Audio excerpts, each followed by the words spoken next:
Alright, there we go. Hey, Doom, how's it going, man?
Oh, a little cold.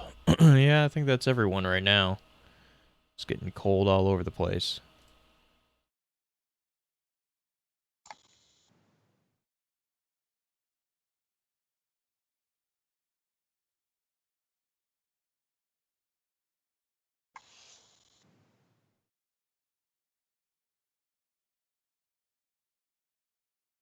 The stream is live right now?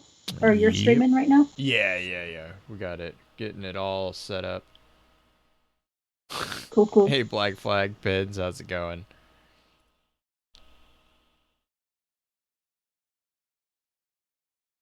Okay, good.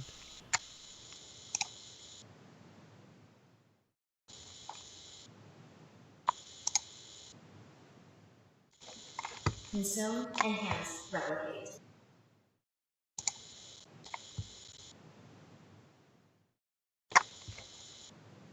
Oh man, Pins, you giving out K-pop emotes.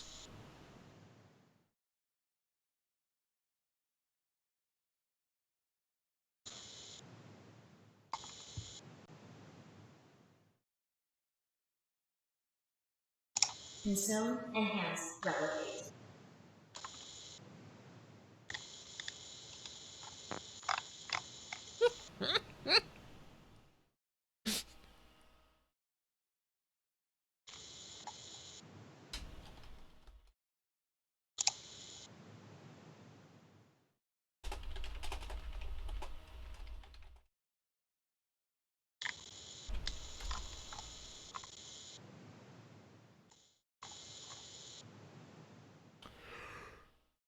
Oh man.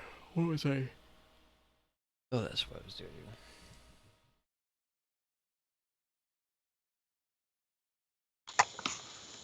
Ah! No, not that. Yeah, there we go. Go over there.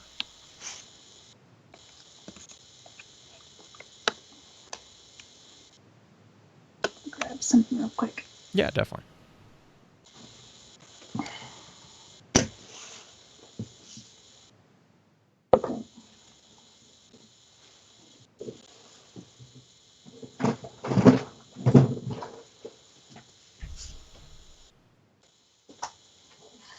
Hey, Viru.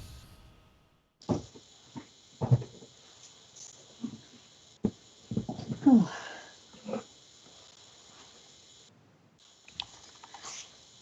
Oh man, I got like no front light. I think I can fix that.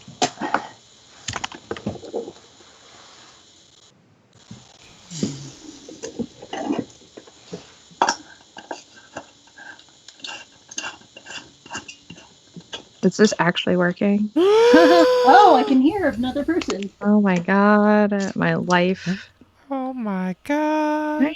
Do you want my cam on? No, you got two people. You don't need me. I mean, I'll always take an Orchid cam.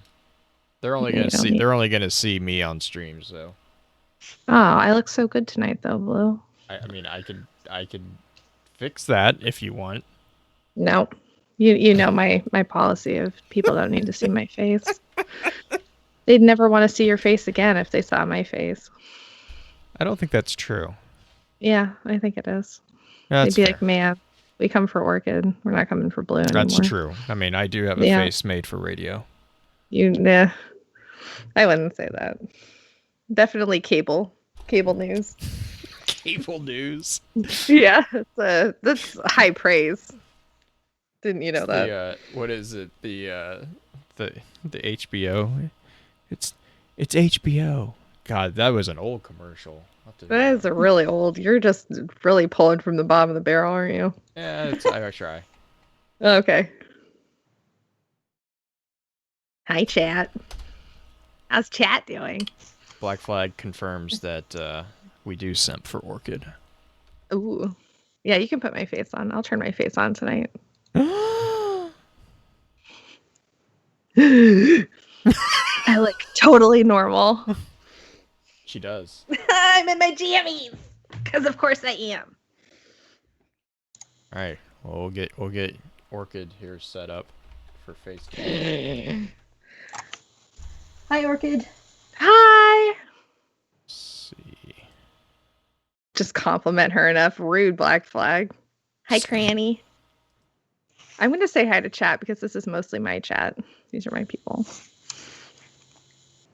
Hi, Doom. You're doing good, Orchid. Thank you. I'm glad. I'm glad you're doing good. You have to be nice to chat, Blue.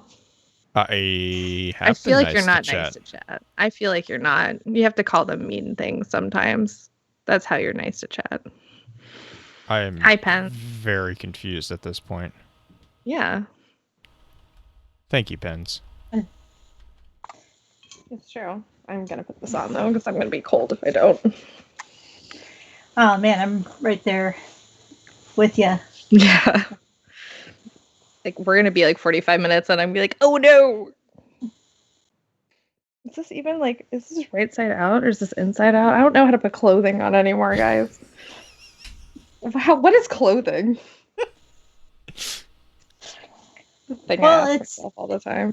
I was gonna wear my otter onesie because it's Halloween tomorrow, but I'm saving that for tomorrow's stream. So, as you do. Yeah. Could always wear it more than once. I could. Pens.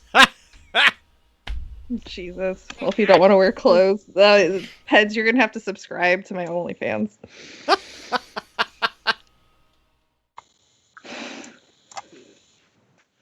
Hey, where's this chat going on? It sounds like there's a lot of fun stuff going there. You can find this chat on twitch.tv/focusedfirechat. And that is where this lovely chat, the live chat that we are speaking to right now, that's green currently safe resides. Petra Corn.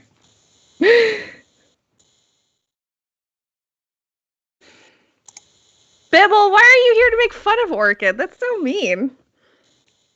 You can't make fun of me. Not when I like it. I like it like that. Hi, Bibble. What's up?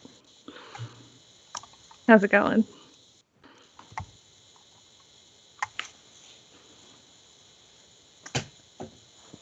Hi. Found it. Now I feel like I'm more part of the club. Oh, you are definitely a part of the club. You're here. You're here experiencing it. Guys, I have waffles.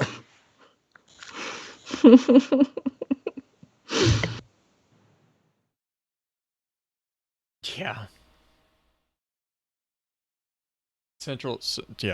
Daylight savings time is a dangerous, confusing event.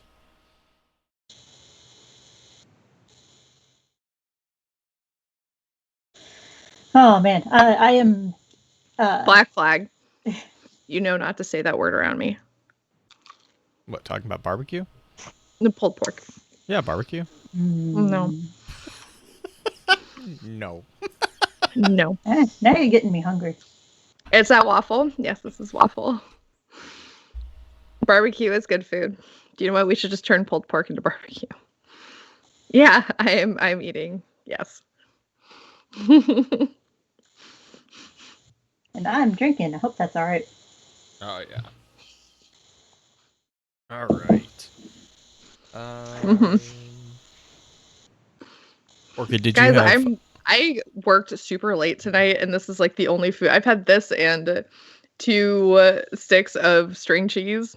I was about to say, are you gonna say butter or There is, but no, it's 2 sticks of butter. 2 sticks of I butter?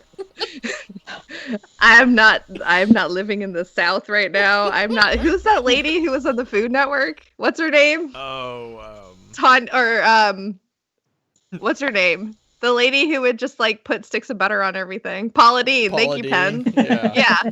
Paula Deen, fried butter. Blap. Paula Deen. Yeah, Bibble knows. Fried butter. Fried butter. Yeah.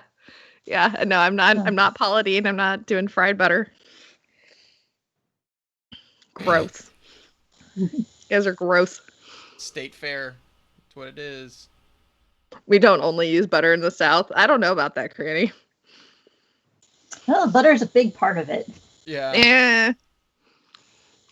Last time I was in South Carolina, I had hush puppies. And it was my first time having hush puppies, and the place I got them for, they were real good. Hey, Duck, what's up? Lard, fried ice cream, biscuits, fried Oreos. Is everyone just listing their favorite fried food? Go chat. Favorite fried food. Go. Honey Drench. Oh, Honey Drench hush puppies. Yes. What am I munching on? These are Eggo waffles. Beignets. Oh, beignets are so good. Orchids turn this into a food chat.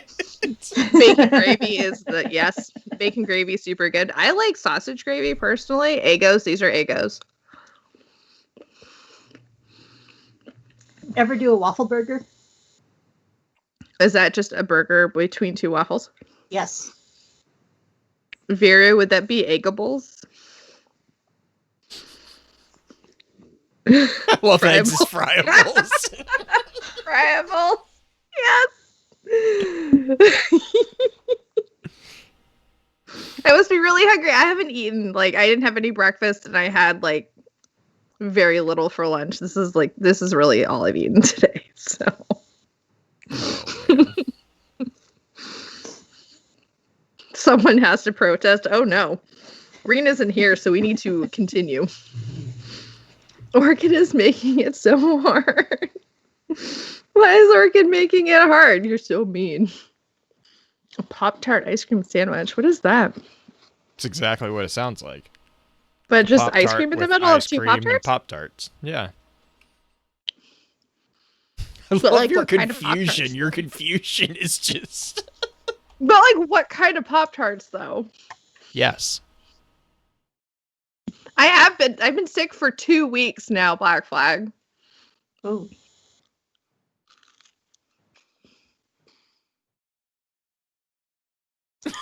All right. Well, that's not. Do you have even a Audacity word. up, Orchid? I do. All right. Do you want to do the countdown since you're probably better at it? I will. Mm-hmm. All right. So we'll just count down and... Well, we're going to do it on click. Mm-hmm.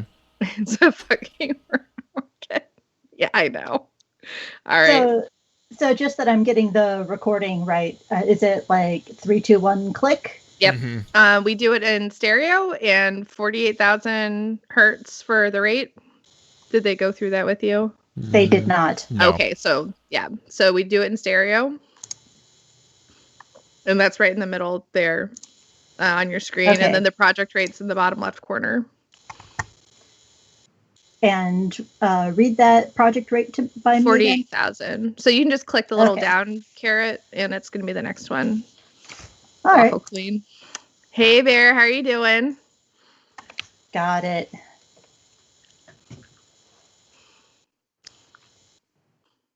Front loop Pop-Tart.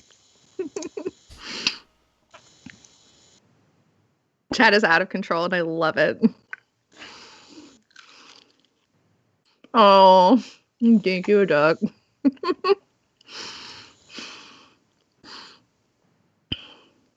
All right. So we're going to do a 3, 2, 1. We'll do it on click and I'll make sure to actually do it. I'm not just going to 3, 2, 1 click. We'll actually do it in a steady pace so I don't just surprise you. Ready? Shut up, Blue. Stop laughing. Let me enjoy my waffle in peace. All right. 3, 2, 1, click. All right. Good. Awesome. Yay! All right, and then All right. get this. Da-da-da. Yay. Okay. I'm not seeing the little bars go up and down. You're not? That Do you have your Yeah. right microphone set? thought I did. Hang on.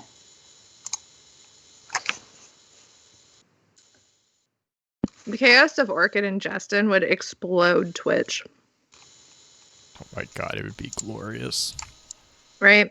Green would tear her hair out.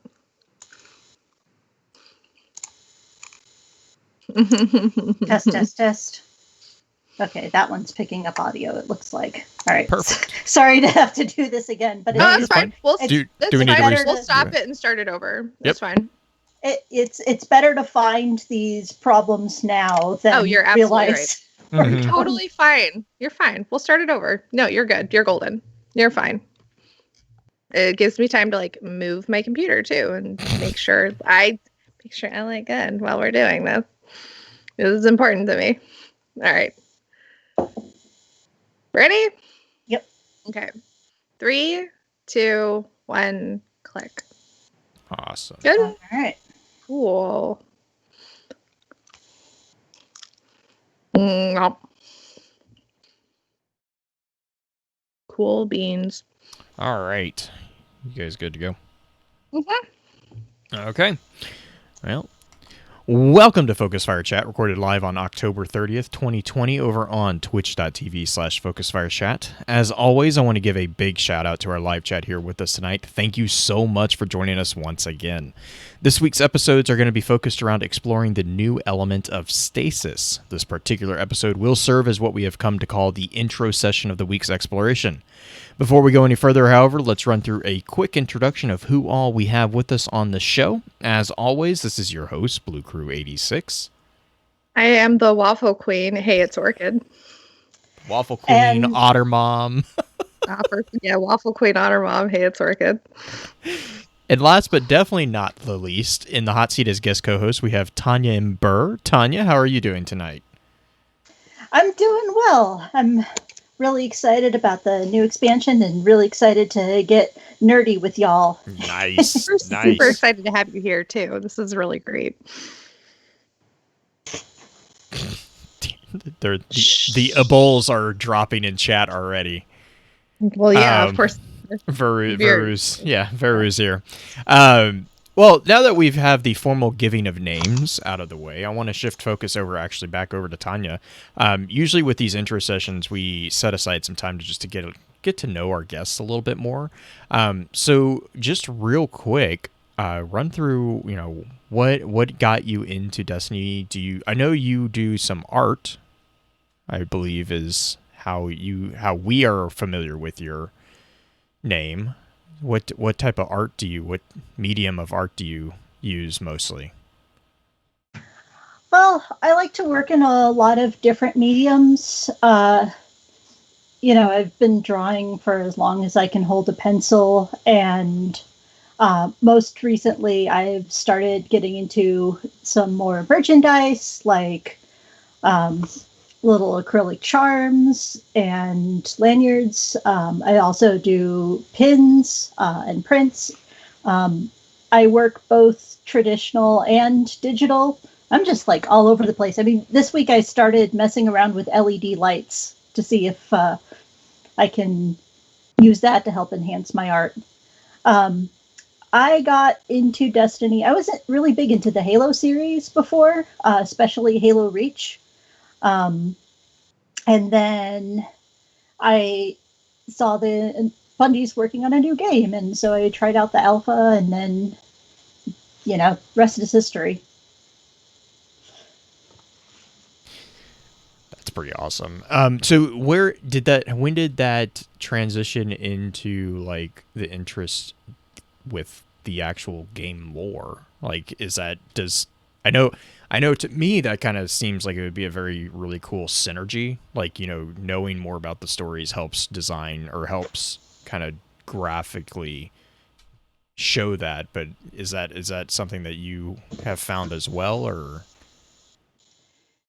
Well, the thing that really drew me into Destiny was back in Destiny 1, I was at the tower just talking to Cade for something, and I exited out, and he was like, "Psst, take me with you." And from that moment, Destiny wasn't just another game that I was playing. I realized there was a deeper world, and so I started reading into the grimoire, and uh, there was the ARGs and everything that Bungie was doing. It just absolutely sucked me in, and I just consumed every available story that they had. I read all of the lore on the different items, and it was amazing to me how deep of a world that they had created. And there's a lot of it that they leave it just open enough that you can start to kind of fill in the gaps and theorize yourself. And I know that with Destiny, it was that they had to make some changes at the last minute, so they weren't able to present the story they had originally intended, but the pieces of it were still there. And so, like, I'm in this Destiny Slack where I've become the moderator of the lore channel. That's like, I'm one of the people where people have a question and they just they'd ask me about it. And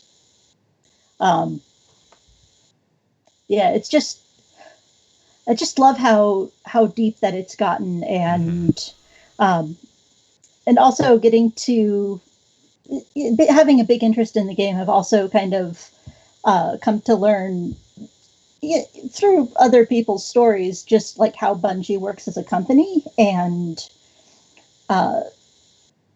it's gotten me to understand why the lore is as it is and have a greater appreciation for that way. So I don't know if I'm making any sense or just rambling. No, it sounds pretty. It's actually pretty similar to a lot of like the people that we've had on the show and talked to.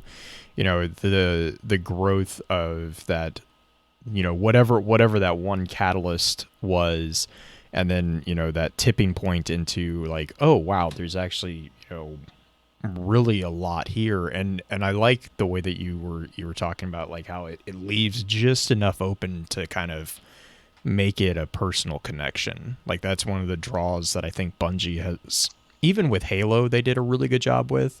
They have that, they are often able to find that balance between, world building and character building, and then not stifling. Which is, I think that's a really good, I like the way that you explain that. For your art, you said that you had gotten into like the acrylics. I'm a big pen collector, so I'm gonna be looking at this. Where can we find that? Do you have like a Etsy, or do you have like a storefront, a digital storefront that people can see stuff that you do, or is that just like all on Twitter? How's the best way to interact with you outside of the show? Well, you can find me on Twitter. I'm at Tanya M. Burr. I had to put the middle initial in there because there is a British influencer who also shares my first and last name.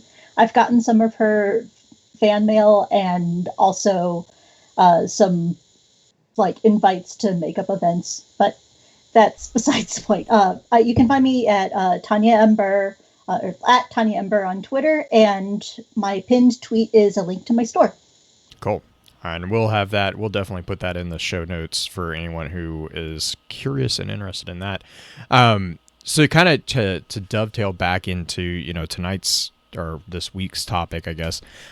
What actually, what calls or what makes the idea of stasis? I know you and I were talking about this a little bit beforehand, but is there a reason why stasis as a topic kind of stood out to you for interest purposes?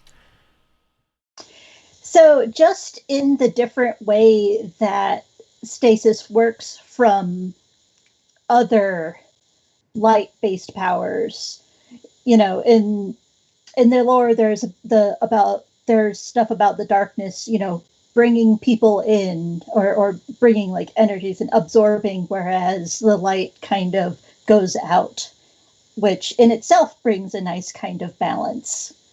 But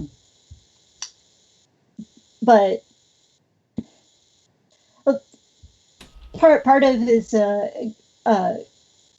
Griffin, one of the community managers, insistence that it is not ice, and so like in some of the copy, it's like referred to as cosmic ice, and so I started looking at the laws of thermodynamics to see what kind of, because like ice generally doesn't spontaneously grow out of nowhere. In so with the I'm putting my thoughts into a specific order, and that order is that matter doesn't change in it. Well, there's always a constant amount of energy. It just changes. I'm totally. Yeah. Really it's the law. Yeah, it's the law. It's the law of conservation of energy. Conservation of energy. Yep. I'm starting to talk about here, and you see that definitely with the elements that we had already with the void, solar, and arc, and so the stasis is actually kind of an interesting component that's getting added into that mix for sure. So yeah. My theory on how like the deep part of how stasis works is that what you're expelling isn't ice. What you're expelling is a type of paracausal field that absorbs heat, and because of that rapid absorption of heat, the ice forms around what you're making the ice wall, or I'm using ice as a shorthand, but like the power itself, I think, is not the ice. It's that energy that draws in the heat and creates the ice. And then because that energy is so rapidly absorbed, it is also expelled extremely rapidly in the form of an explosion. And so that's like the short version of how I think stasis power works. And having it be something so different, mechanically, than any of the powers that we've had so far in Destiny is really exciting. I main a hunter, and I'm excited to try out the Revenant subclass and be an ice ninja. See, I was gonna ask. That was my next question: is what class do you primarily play under? So I'm glad that we're keeping Orchid in check with her dual focus of Titan Warlock. Well, I like to think I main a Fellwinter, which is a warlock that likes to shoulder charge things. You're not wrong. I am correct in every way. You also broke the sundials. So. I also broke the sundial. This is what I am known for, is that I am the Titan that broke the sundial. I am a paladin, apparently, Viru said. Oh, yeah. I'm so sorry for you. Yeah. I would also kill a ghost. Apparently, I am a bad guardian that would kill ghosts, shoulder charge things as a warlock, broke the sundial. I have a real bad rap sheet, guys.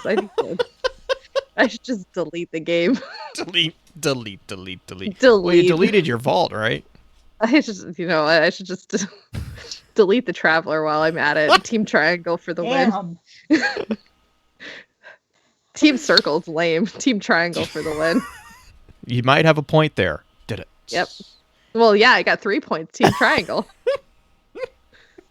So, while I do main a hunter, I do play all 3 characters. And, I find good things about all of them, but hunter has always been my default, even if certain things are easier on Warlock and Titan. Like, I guess that's one way to look at it, is I like to play on the very hardest mode, which is play as a hunter. Yep, that's what I've said. Everyone makes fun of it, but well, especially in Destiny 1, Warlock was easy mode because they had the reset button. Oh yeah. That was good. Working slave. So, anyways, let's move on to announcements. At least I don't have to carry my blankie with me everywhere like you guys do. Hey, at least we have a jump. I don't need a jump. Who needs a jump when I can float everywhere? You don't float, you gracefully fall. Ultimate laziness. Floofing. Float.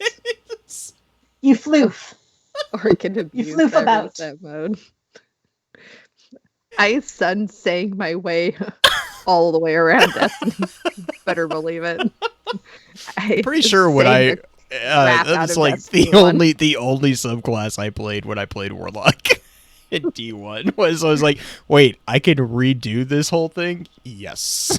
That's the one. Oh my gosh. No, I like to use Blink. I mainly played Nova Bomb, so Nova Bomb. I like to blink my way around things, and then Blink got crappy in D2, and now I have to wear a helmet if I want to, like in D1. So I don't do it. Well, they just want you to blink safely, so the specific helmet. Yeah, I will admit though that Devour is easy game for babies mode. So yeah. It really is. Right. All right. Well, sorry, Blue. No. You're fine. all good. I just have a couple announcements for the week, just the standard ones. I just wanted to remind people to check out thelorenetwork.com. Let us know your thoughts on the weekly roundups that we have going on over there, as well as the Destiny Armory Defined articles. Those get put up weekly as well. And then also just a general reminder, if you guys do have a couple minutes, we do appreciate it if you would leave us a review over on iTunes or whichever podcasting app you are listening to. As far as podcasts go, reviews and ratings actually go very far. So we really, really appreciate that. As well, please also do the same to the Destiny Lore audio file. If you guys are not familiar with that, that is Green's project. She is basically taking all of the lore books and translating them into kind of an audio book format that's getting released on a weekly basis as well. So yes, definitely give those both a review and a rating if you would not mind to do so. With that being said, I'm actually going to take a bit of a break right now, and then when we get back, we're going to jump right into kind of what we've started to call the cocktail knowledge segment of Stasis. And actually, I got to go take care of a dog real quick. She just threw up, so I will literally be right back. Oh, dog's okay. Oh yeah, no, she's fine. She's just being the dog. It's okay, chat. It's just you and me now. What's up, chat?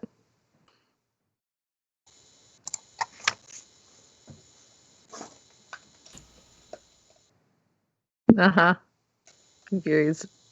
Very hi. Hello. Just the two of us and all of her friends. Post memes. Oh no. Guys, we're in trouble for posting memes. We're already at the memes portion. It's only 8:30. It's way too early for memes. I'm going to convince you to delete everything. I already told you guys to delete everything in your vaults like 4 days ago. You don't need me to convince you of that. You should have already done it. Audiobook lore, let's go. Okay, you want me to read you a lore? Tell me a lore and I will read you a lore while Blue is gone. Give me a lore and I will read it to you. And it better not be pulled pork's freaking lore. I will not do that again. God damn it, Granny! Read us a story, Orkin. Orkin, read us a story. Pulled pork's lore.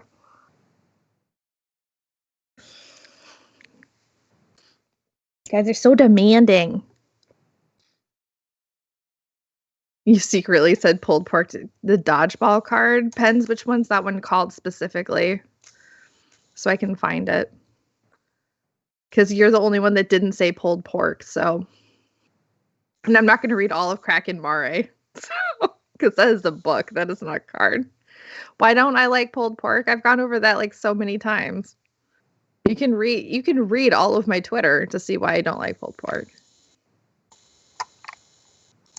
I will read the dodgeball card, but you have to give me the specific card. You have to tell me the title of it so I can find it on Ishtar Collective.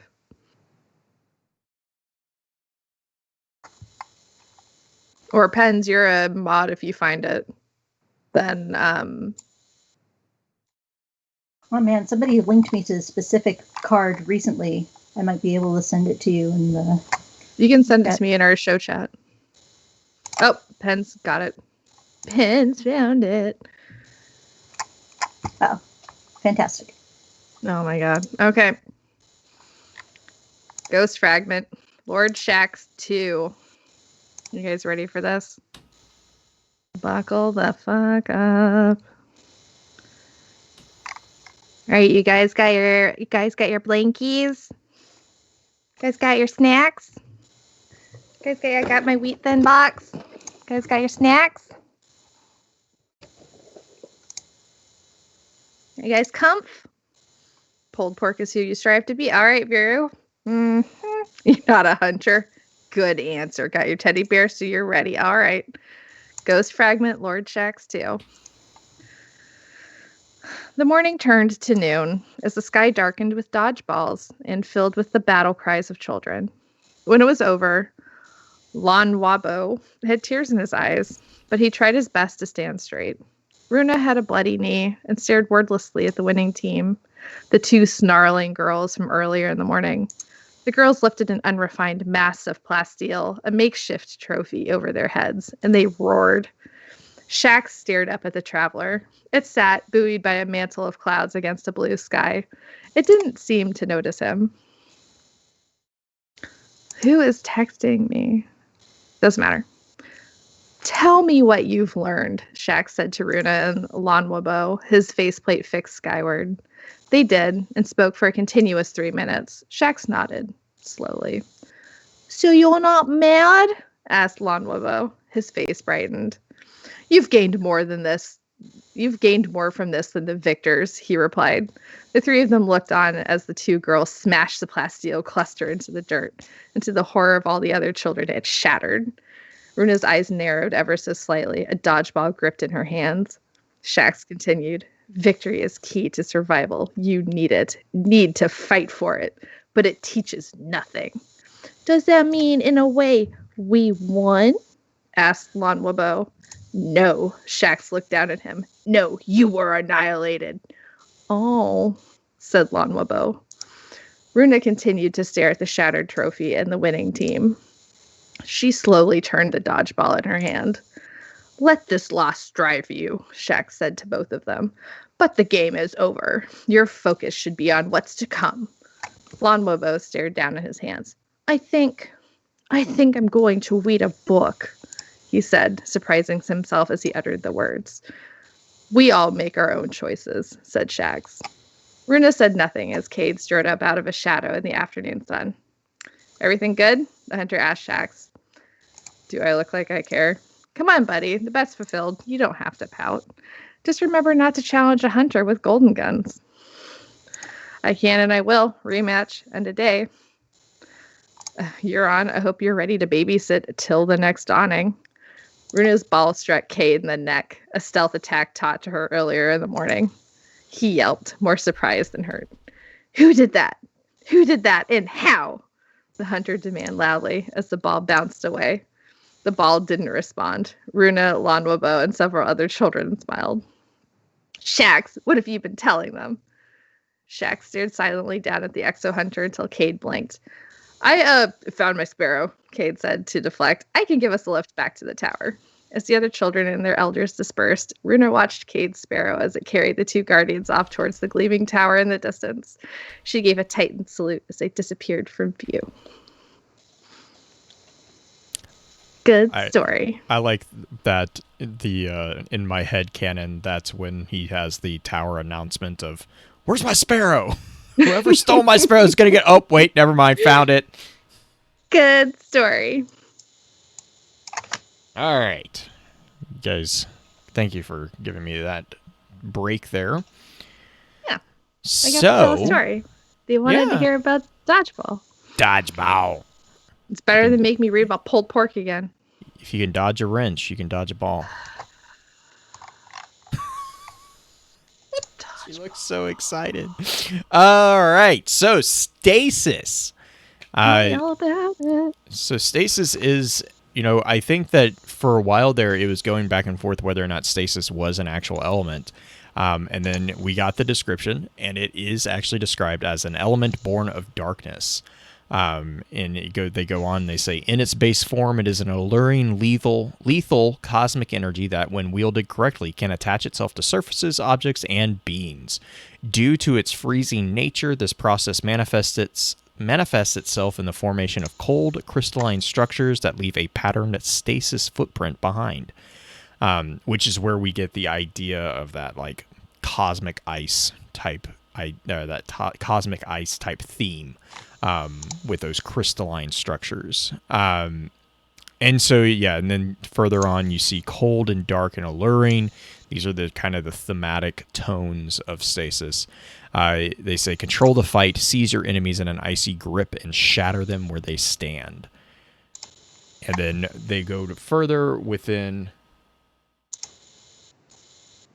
Oh, sorry, I was double-checking chat. Yes, this is all from the infographic that was attached to the TWAB, or, well, some of this is.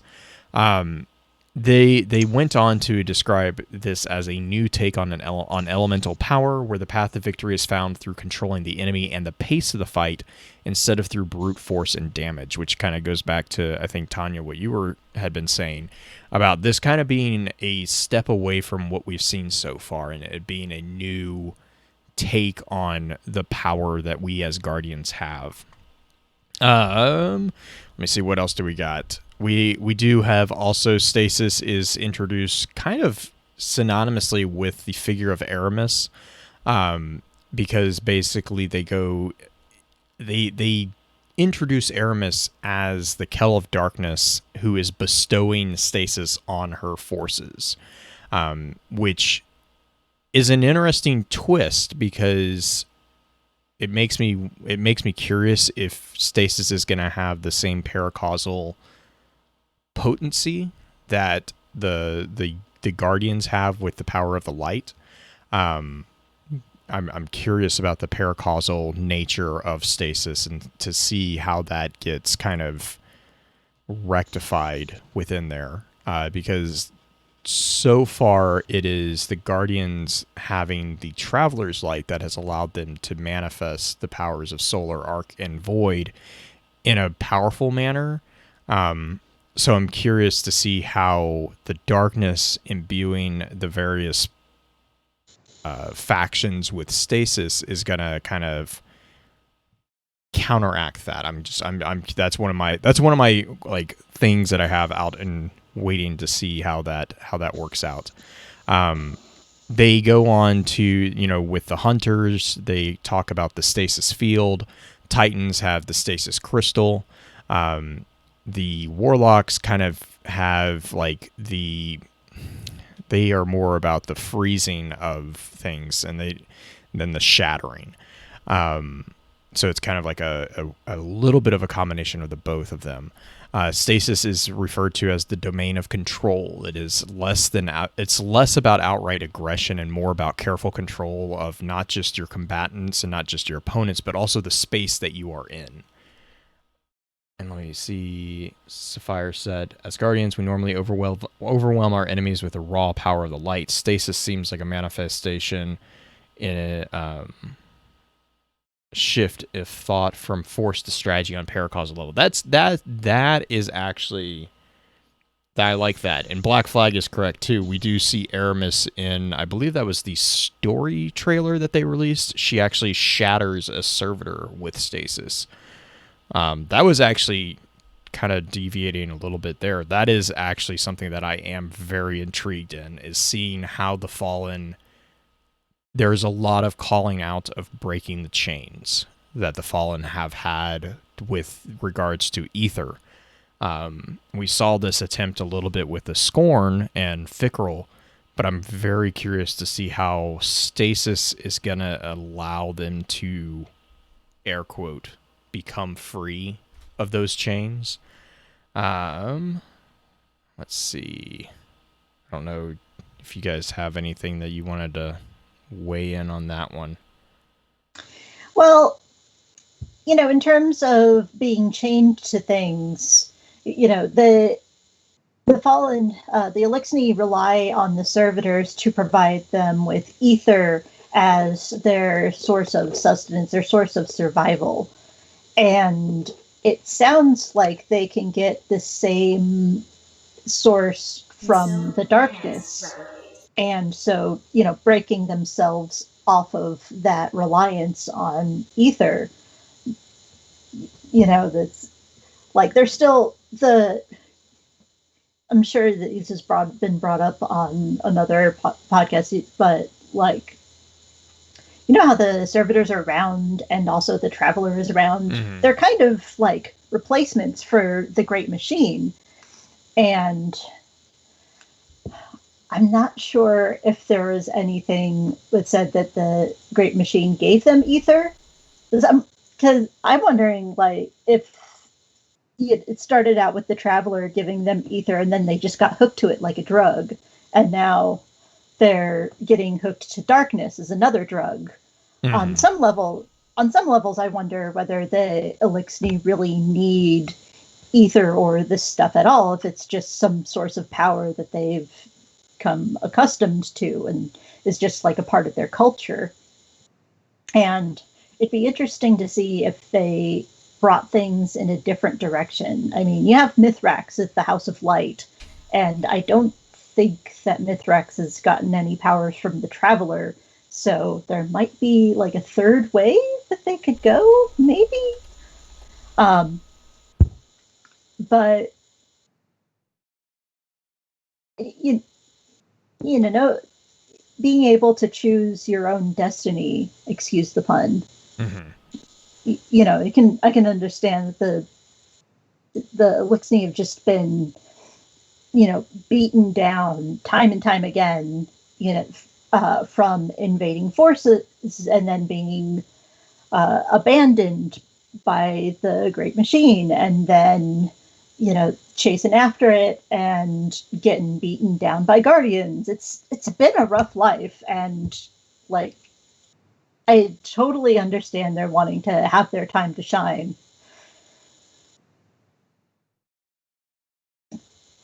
No, and I agree with that. I would say, the thing with the servitors is we do know that the servitors were around during the Elixni's golden age because of some comments from Varix and his relationship with Fickrel. And that was, now as far as the ether consumption, I see that argument, and I actually have similar thoughts. Trigger actually pointed out something as well.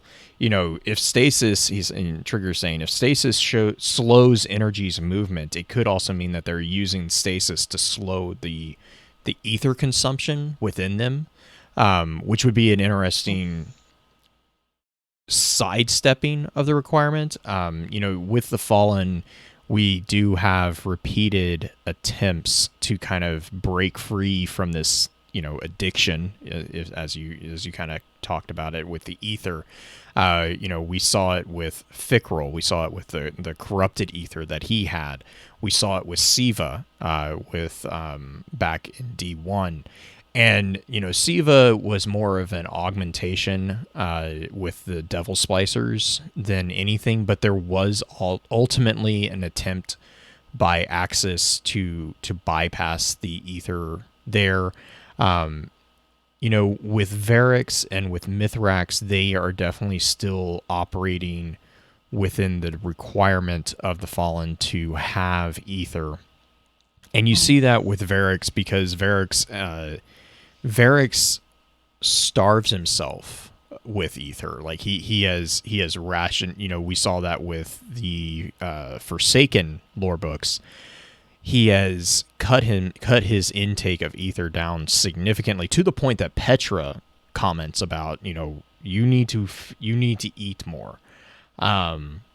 And so, regardless of, I think, if they needed ether to begin with, I think at this stage in their evolutionary development from a character standpoint, it's absolutely needed. Like they have to have it at this point, because we've seen when they take a captain and their punishment is to take the ether away from that captain, they actually shrink. They physically, or like they deteriorate physically.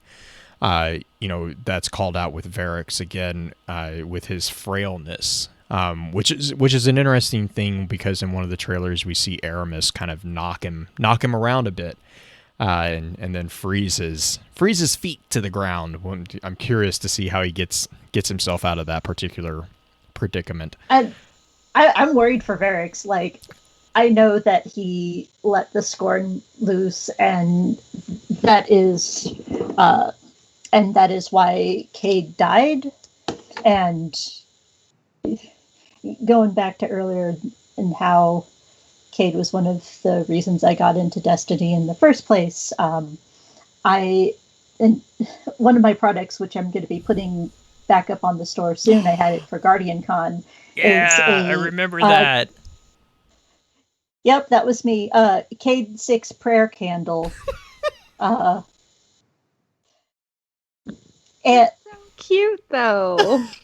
he's holding a little chicken. It's really adorable. That's so cute. Toki, I swear to God. It will be back. I did manage to find some more stickers, and I will have those back on my store soon. But anyway, you would think that because of how highly I hold Cade, that I would absolutely hate Varix. But man, I really liked Varix in Destiny 1 as well. But part of it is like, you knew that you could not trust him. Like, he was always asking, it's like, can I see your ghost? And it's like, would you like to trade for it? And all of that kind of stuff. So, him pulling a move that he thinks is going to help his people, I totally get that. And it's not like he was like, now go and kill Cade.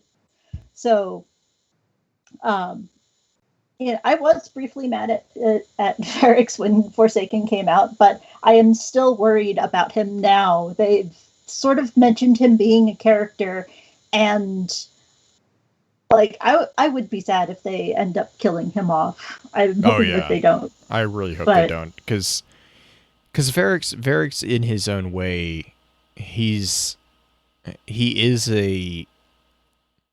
not an enemy. Like he doesn't, his interests don't necessarily align with our own, but in some ways they do. And in a way, Varix's character is doing what our characters are doing for humanity. He's doing for the fallen. Like kind of what you were saying there. He's like, Varix is trying to find a way out of this, like, indentured servitude, if you will, to whatever it is. Like, he makes comments about that from way back when we were introduced to him. He's constantly calling out that, and in Varix's whole story is all about choosing what he perceives to be the right path. That was his entire reason for betraying Skolas, was Skolas slaughtered innocents, and Varix was like, yeah, no, we're not gonna do that. Like, that's not okay, Mara.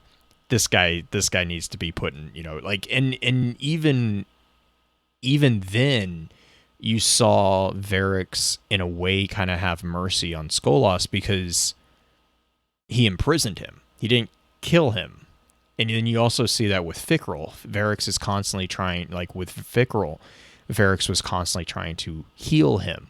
And so I'm curious to see his reaction to Aramis, because Varix is also, with his character spotlight video, which I absolutely love Bungie for putting those out.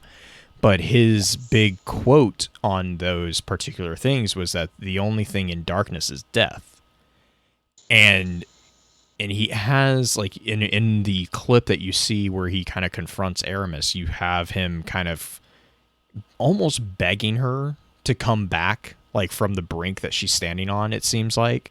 So again, he's been portrayed as this character that is doing what our characters are doing, but he's doing it for, this faction or this race that, we are pretty commonly at odds with. And Viru is talking about, he is one of the only witnesses of the original, like, of the Elixni Golden Age left.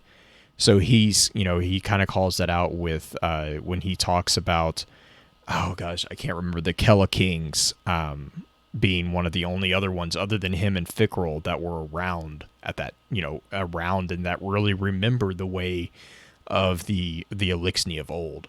And I get a lot of people are like, well, he killed Kate, and it's like, well, not really. Like he set the events in motion.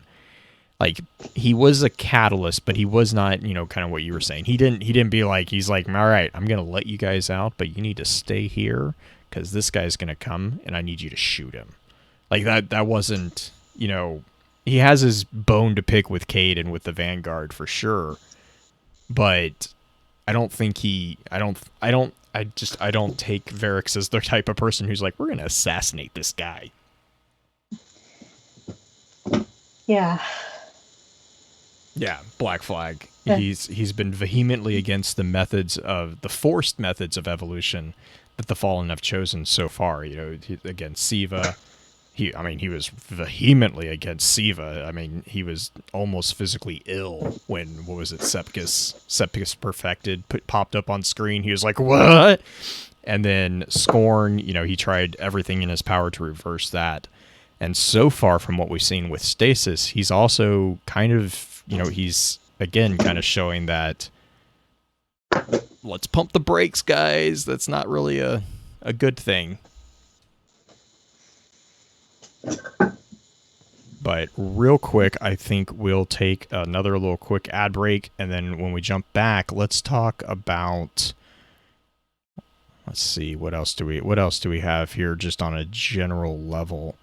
Well, actually, Tanya, I'm going to let you talk a little bit about the thermodynamics here at the end to kind of lead us into the advanced session, if that's good enough. You think that would work? All right. Let me pull up my notes. Perfect. All right. So as soon as we get back, we're going to do that. And go. All right.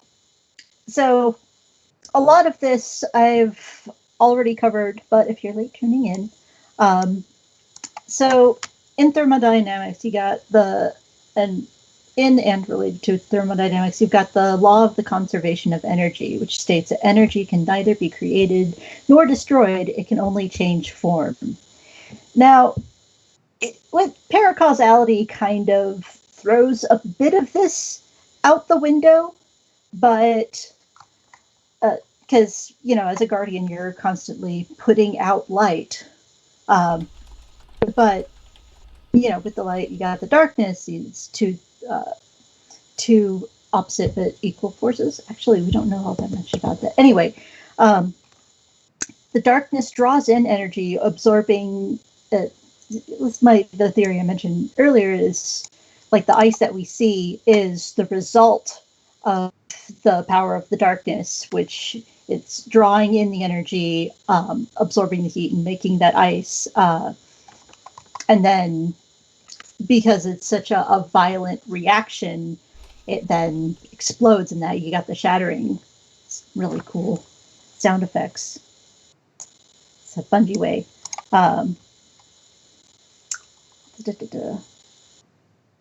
Taking a look at my notes here and giving some more time.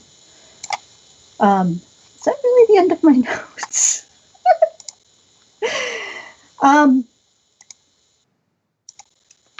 But yeah, the universe is always trying to balance itself out, right? Mm-hmm. You have energy and heat, but it might take thousands and thousands of years, but that'll eventually cool. So you got stars, these big gas giants constantly putting out heat, but we've seen evidence in the universe that eventually those go out. So kind of going back to that, the lore card with the game between the light and the dark, that paracausality is, I think, is what the light, like breaking the rules and making up their own game because they keep losing, and the powers of the darkness, I think, is the darkness going, well, if you're going to break the rules, I am too. And so it's where we're getting our darkness powers from. Well, and the other way to look at the paracausal component is that, paracausality is the sidestepping of causality. It's literally what that means. And so, like, you don't have to worry about the cause and effect process with paracausal capabilities. And so, like, with the different elements, it's literally the manifestation of these elements without cause. It's literally you are summoning the effect, but you don't have to worry about a cause being present. And so with stasis, the stasis crystals, for example, is described as, it's the solid form of stasis, and it's a violent and unstable block of crystal. And the way that these particular crystals form is it's the focused stasis energy that is connecting with matter in the environment, and then it freezes, basically it freezes nearby enemies and renders them all immobile. But it's also highly unstable, which is where you get that shattering, and then, that explosion of those sharp, jagged crystals. So it, again, going back to, it's not necessarily ice, it's cosmic ice, and cosmic ice is this crystalline. It's when we talk about ice, we often think about liquid and then into ice. This is something that is much more. It doesn't have to have a liquid form. It is something that is crystalline. It is a crystal. And so when you're talking about like that paracausality, it's literally the formation of these crystals from nothing. They're summoning them basically into existence. You see that with the Sunbreaker when he pulls out a hammer. Well, normally you have to have a hammer and then light it on fire for it to be a flaming hammer. But with the Sunbreaker, it just appears. Same with the Gunslinger. These are the easiest ones. The Dawnblade has the same. Any of the ones that they manifest those components, because they are manifesting them out of air quote thin air, that is by definition paracausality. And so with stasis, what we're seeing is these manifestations of this crystalline element, really out of nothing. You see that with the stasis field, whereas the stasis crystal is the focused, energy. The stasis field is described as unfocused. It's an unfocused it's a sphere of influence that is basically just filled with this dark elemental power. And what it does is, because it's so unfocused, it's attaching to anything that enters into that sphere. So that's why you have all your enemies that enter into that area, they slow down because they're getting bogged down with all this dark power. And so what happens is your enemy enters the field, the stasis energy just attaches it, and eventually what happens is they get encased in these crystals, because by matter entering this sphere of influence, it is allowing that unfocused energy to focus and form the crystals. So you get this confluence of this elemental thing that you are calling out of nothing, and that's where you get that paracausal component.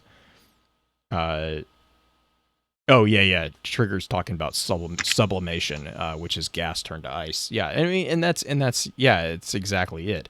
Black Flag mentions it's all based on the fundamental forces like entropy, heat, death, etc.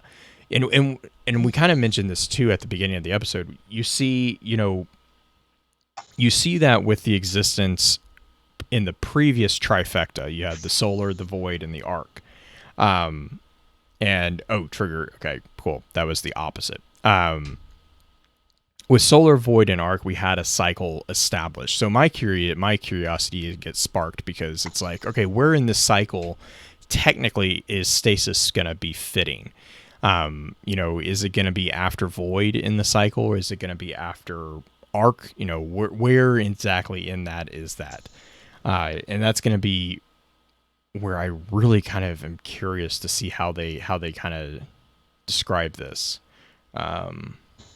So I do have a thing that I noticed during Luke Smith's interview that he did on Twitch the other day. Mm-hmm. He did say that. I'm pretty sure that I heard that he said that stasis is like the start of the darkness powers. So, looking how the darkness relates to the light, you might want to think a little bit outside of how stasis fits in with those three, and think about how, because it sounds like we're going to have more darkness powers besides stasis sometime the far, like years from now, probably. My counter argument to that is that I would still, I'm curious to see, because up until now, at least, those three elements have been separated from, they are not light. Light is the manifest. Light is using those elements because those are cosmic building block energies. So solar, arc, and void are not, like, you can have solar light, but that does not mean that solar is light. Solar is the element of that the fusion. Arc is that spark. Void is the deep vacuum that lies underneath the stasis, or the state of everything in existence. And that's how they've been explained. And then light is something that you then manifest those elements through. So that's where I'm kind of getting, black flag. Solar is fusion, arc is electromagnetism, and void is gravity. And so you don't, like, you can have void light, and it's always like up until stasis. And I'm interested to see if they go in a different direction than this, because up until now it has always been referred to as either solar or solar light. Like when you have something that is elementally connected to light, it is always called out as being arc light or solar light. Whereas you can have solar, the element of solar is something different. It's like a capital L light and lowercase l light kind of difference. It's really very, very fine. Orchid is so happy with me right now. Well, the separation, that another way to put it might be that you've got solar light and you also have solar energy. In the Savathun Song Strike, we came across those void light crystals, and the ghost is always so shocked. It's like, this is void light, and only guardians can do that. And so it makes that clear distinction between energy and light being the thing that only guardians can do. The way that I would think of it is that the darkness is kind of the opposite. So you've got solar flames, you got ice. So, if we're getting more stasis, I don't know whether we'll be having more stasis supers far into the future. If they do go that route, then I would imagine that it would just be like doing the opposite. Right. It's like, what's the opposite of electricity and gravity? That's what Chad is kind of talking about too, is like, what I could see is, going along that kind of concept of solar, arc, and void as being light powers. Stasis could be the dark equivalent of void. And then you have a dark equivalent of solar and a dark equivalent of arc. I could maybe see something like that. That would be something that would make sense, because it would still tie into this idea of having like an elemental building block, but then having the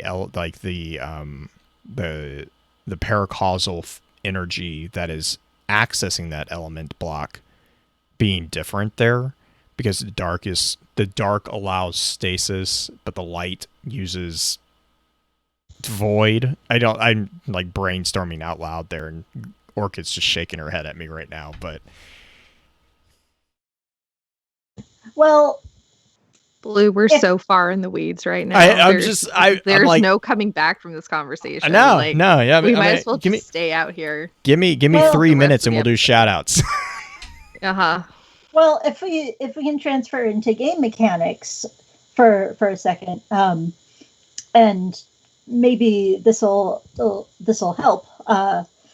They showed a preview of the upcoming character screens, and when they switch to dark powers, you know how when you're selecting your super, it's in that like those three things there.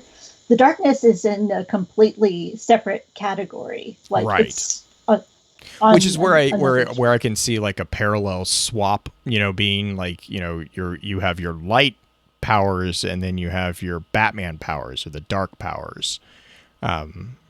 So, you know, But dark mode was added So- to Destiny. We now have night mode. no, the you have thing, light the mode thing and is that night mode. the thing is we are, because the loading screen is going to be dark now. Yes. I don't get blinded when I turn on the game. That's one of the things that they announced like a while ago, and it's not it you know, not getting mentioned much again because there's so much else to talk about. I'm just happy. I'm going with dark mode has been added to Destiny. Like that just makes so much more sense to my brain. It works. Yeah, it's Orchid, do you use your social media in dark mode or light mode? I only use it in dark mode because I'm not some sort of light mode troglodyte like the rest of you. This is why we get along. I know. Oh, I have a shout out for light mode right now. We're gonna get into shout outs right now. Yes, we are. We are going into shout outs right now before I get dovetailed into something else. Shout out to Myelin Games, who uses light mode on everything. Everything. It drives me crazy. His Twitch streams hurt my eyes. It hurts my eyes every time he opens anything on his Twitch streams because I'm like, why do you do this? He's like, but it's light in my room. That's why I have light mode on everything. I was about to say, please bring in the argument that he has for it. He's like, it's not night. It's not night. I do this at 6 a.m. Yes, Dancing also would like us to shout out Mylan's Microsoft Paint skills.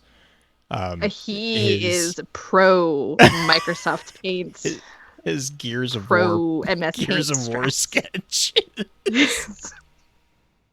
You should actually, one of the best, if you want a really good stream of like the collector's edition, you should go back and watch that stream that he did. It was all in Microsoft Paint. It was really good. Oh my goodness. I'm going to have to go back. I have not seen this yet. I'm going to have to go back and watch it. Just go back. He What is invented this new podcast? geometric shapes. Oh, Mylan. Tanya, do you have any shout outs for the intro session for us? Oh man. Shout out to my Slack and to my clan, Disco Technical. One of our founding members is a techie DJ. Actually, DJ Spin Monkey. He might, well, a little bit late. His session might be over now, but I know that he does Twitch streams of his remixes, and he's a really good DJ and also the kindest human being on the face of this earth. So it's a really good combination there. He's a great guy. Let's see. Shout out to GJ Spin Monkey. Also going to do shout outs to Rands, the other founding member of the Destiny Slack that I'm on. If you look up his blog, Rands in Response, you can find a link to get an invite to that Slack. We're a group of kind human beings who like to play Destiny together and like to chat in our Slack. So check that out.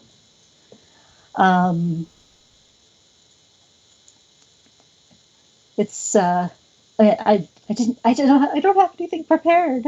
No, that's fine. That's fine. I just want to give a big shout out to you. Big thank you for you jumping on and being willing to kind of dive into a topic that actually we don't know much about yet. Which for a lot of us, I know some people will find that really daunting. I find that really refreshing and exciting, and I love getting to annoy Orchid with my in the weeds spin foil. The side eye is strong here. Blue, green is the buffer between the two of us because I'm a real dumb, and that's false. So you're 200 IQ, like super bumpy brain, like real super bumpy big brain. universe, big brain stuff that you can constantly talk about, and then like me, smooth brain, like 10 IQ Jack over here. I'm just like, I have no idea what you're talking about. So yeah, that being PhD, said though, I'm gonna have you talk about you said you were a Titan Warlock? Yeah. That tracks. I just punch things. And wear a dress while doing it. I punch things that look fabulous. I have worn. I've won the fashion award, by the way. So. Oh, congrats! Thank you. That's all I'm known for. With that being said, I love chat. Yeah. Orchid, a scientist, is just like, WTF is he saying? That's how you know that this has just gone completely into the weeds. So on that note, I'm just gonna. Go for it. Well, real quick, just some things about the mechanics in the actual game. I have a feeling that, like, if you've ever walked through one of those fallen flash grenades, you're gonna get a feeling about how stasis is gonna affect you in some ways. I know that it's gonna be a little bit different, but you get that slowing down. Also, what's the hunter exotic that gives you the 2 dodges? It's the 6 coyote, right? Yes, I believe so. So, the upcoming hunter dodge that can freeze nearby enemies and the 6 coyote is going to be a bane in the Crucible. I'm calling it right now. I am like, if you think the jesters were annoying, wait until this combo is around. It's whew. But all the same, I'm looking forward to the next chapter in Destiny, and also shout out to expired ramen coupons. Yes, I worked very hard exploiting a thing where you could pick up more than one, and so I have over 60 and less than 70 of these coupons that I've been holding on for 2 years. I had a nice number of coupons. Oh, hey! High five! We've got the same number of coupons. And this has been clogging my vault for a couple of years, and I know that it's dark data, and I understand why, but I'm looking. I know there are like Indulgent Human and I think Vanguard Armory Pins both have expired ramen coupon merch. Yeah, Vanguard just, I think, put out a tweet that he's bringing them back because I know that. Yeah, Art Deck is also making a 3D model tribute to expired ramen coupons, and I am also working on something. Hopefully, I'll have an announcement on that soon. But I'm gonna miss my expired ramen coupons. I'm gonna miss my spin foil hat, my chromatic cube, my perfectly normal coin, Hunter of the Heart. Perfectly normal coin. I forgot about that one. Hunter of the Heart, the romance novel that charred celery, the Rorik's test, Box of raisins. a box of raisins, the Ascendant Artichoke. Mm-hmm. I'm still waiting for the peanut butter to come back because we have the celery, we have the raisins, but we need peanut butter, and then we can have ants on a log. Apparently, we can still have the used toothbrush, which makes sense because it came out in Shadowkeep. But there is a new section of the collections that's been added. I'm not quite sure exactly when it was added, but if you did the Festival of the Lost stuff and you got that lens, if you go into collections and Flare, and then there's like a collectibles thing, you'll see that lens there. And it might be too late in development for Bungie to do this, but if I could have all of those items in collections, I would just be so over the moon, perfectly happy. If it's something that like somewhere down the line they have it so you could pick up once and it's just a thing in your library, that will make up for it. But in the meantime, I'm very sad that they're like, I get it, but still. Sorry, I had to say something about the expired ramen coupons. Oh yeah, no worries. On that note, I just want to thank you all for your time, and until next time, remember, with wisdom we conquer. Stand strong, stand tall, and keep exploring. Okay, and then Orchid, we're still going to cut this one, right? We're going to cut it into? Okay. Please. So if you guys will save that as a wave. I hit the stop button now? Yeah, and then export it as a wave. Got it. What episode is this? 221. Wow.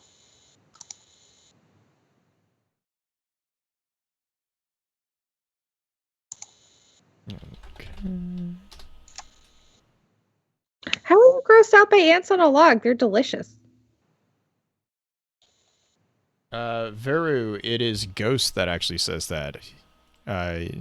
Not here for raisins and peanut butter. Oh, I love ants on a log. They're so good. Do you think Zer would know the difference? It's a quote from Ghost. Zer is made of spaghetti. He doesn't know shit. Did you see the theory on him being from Europa? But he's made of spaghetti. He's obviously flying spaghetti monster. He has a religion about him. Yes. He's not purple. That was invented at my alma mater by a guy I went to college with. This explains so much. Mm-hmm. Is this the individual who likes wearing the noodle strainer on his head? No. It's only for attention. He did like to wear a bathrobe to class, though. Thank you so much for having me on here. Yeah, definitely. We're gonna do. I was a little bit nervous, but it was a lot of fun. We're gonna jump in. There's a second part. You don't get to leave. You thought you could leave. That's hilarious. We're freaking locking your ankle to the desk. There's a part 2. There's a part 2. It's a Friday. I've got no plans. I'm totally cool with this. Oh yeah, the Fallen Banner thing. I forgot about that one. I need more hot water and lemon, or I'm not gonna get through this, and I'm gonna cough a lot. Okay. You go do that. Take a break real quick. Yeah. Be good, chat.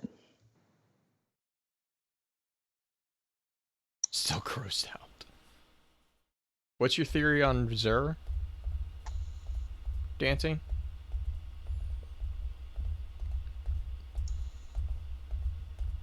Oh, I wonder if and this, like, I haven't read through this whole book yet. That's a good. But like, I was thinking, is Is there a Clovis Bray? I don't know if it's that. I don't know. Veru has a theory that got, he says, slightly reaffirmed, but Green won't like it. So I'm waiting. I'm assuming.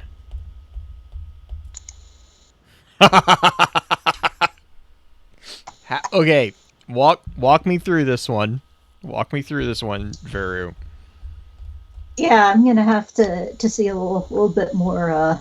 Show your work.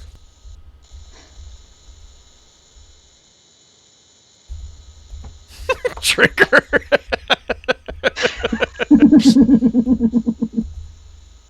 Yep, there it is. The ellipses have begun.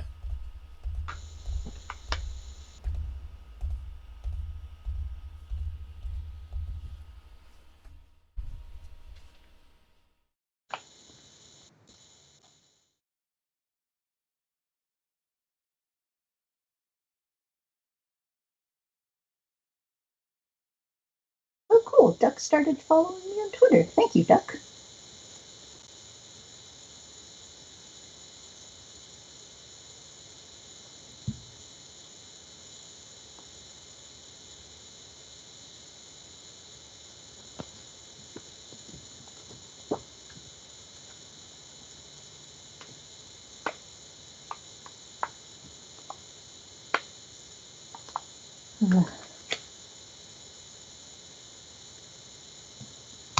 Man, if I hadn't already been familiar with what Destiny does with their collections and ARGs and stuff, I would have been more freaked out about the last page the of last this thing. page. But I saw that and I was like, okay, just message some of my friends to confirm that it's supposed to be like this. There was a number of people on Reddit who were like, guys. I'm like my thing was, I was like, I think I messaged Green. I was like, all right, just to confirm, are the pages you're missing the same pages I'm missing? Because I can also see them doing something where it's like, oh, you're missing page 45, but you're missing page 47. I'm like, argh. So, and there are words printed on this. So, what they had to do is they had this entire book printed, complete, and then had somebody rip it out. Because I mean, this looks.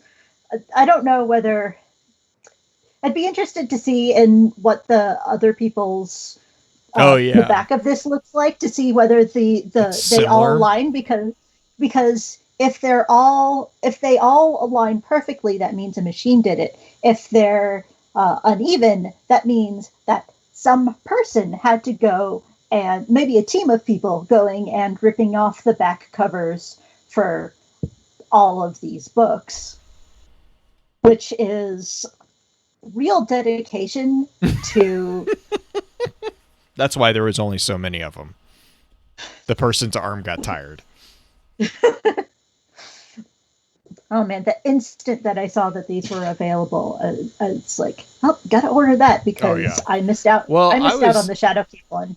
No, I got the Shadowkeep one. The one I missed out on was the Destiny 2 one, and I'm hunting that bag right now.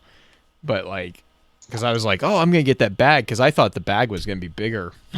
I bought it, I got it, and I was like, because I got the box, and I was like, how the hell did they fit the bag in here? And I opened it up, I was like, oh, that bag is a lot smaller than I thought it was gonna be. But I was like, yeah, it's a lunchbox now. Yeah, it looks like a decent constructed lunchbox too. Yeah, like, Veru, you're not wrong. Yeah, you're not wrong. Like, there's definitely further there's more. Yeah, you're not wrong. You're not wrong. Like, I'm trying to think if there's anything that can redeem him, but there's really not. Like, there is a really good reason that they refer to his projects as the Sisyphus projects. Like, he is basically a Sisyphus type character. Oh, nice, Doom.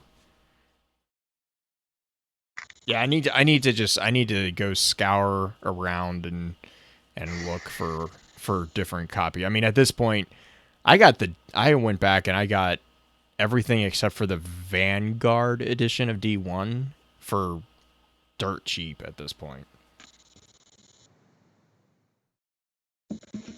So, hang on a second. This is out of my headphone reach.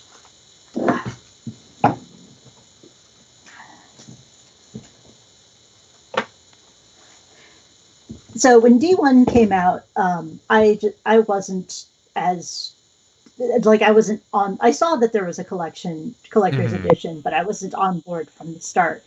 But like later on, it's like, man, I wish I had gotten that The that Vanguard. collector's edition. Yeah, with the ghosts and everything. So there is this amazing used bookstore in my town that we just have like so many geeky people that live here and trade in the most amazing stuff. And so Nice. I traded in a bunch of stuff. Nice. And got to say it's unopened too. It's unopened. Wow. God, that's lucky. Like, Because is that the D1 Vanguard edition? Yeah. Nice. So I have not opened this yet because I am. You're like, I'm wondering. It's like, did somebody just do really good with sealing it back up? And I mean, it's hefty. It feels like there's stuff in it, but I'm all. You know, I picked up this thing because just love of the game and all of that stuff, but if you wanted like live here on the stream, I'll open it to see whether it's full of good things or if I was duped. oh no, Chakram. As we learned in Frozen 2, Anna and Elsie will fix the Grandpappy's mistake with song. Waiting for Orchid's reaction.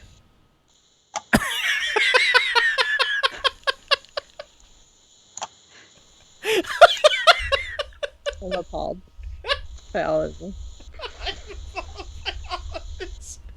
You can read more about that in my fan fiction. No, song, Orchid. Song, not... Oh. Well, that changes everything. Let it go, Orchid. Just let it go.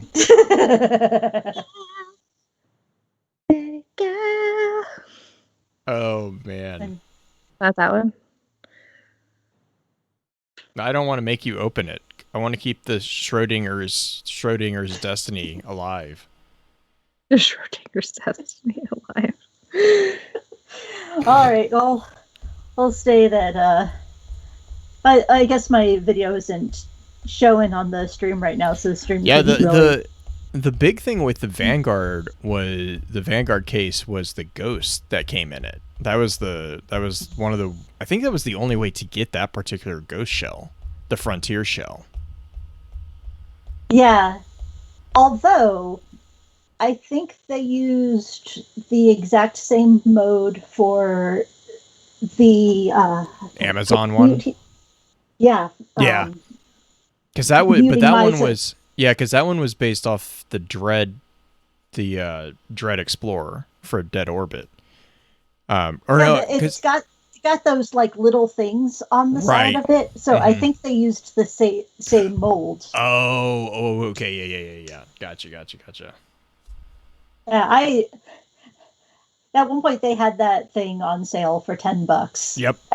Yep. I grabbed one. I was like, I'm never gonna use it, but it's sitting over in a corner. I'm like, yep, I plug it in every now. Nah, because I don't use Amazon. I don't use the Echo or anything like that. Oh, it's if you don't need that thing to use the ghost skill, you can just talk to your Echo Dot. Okay.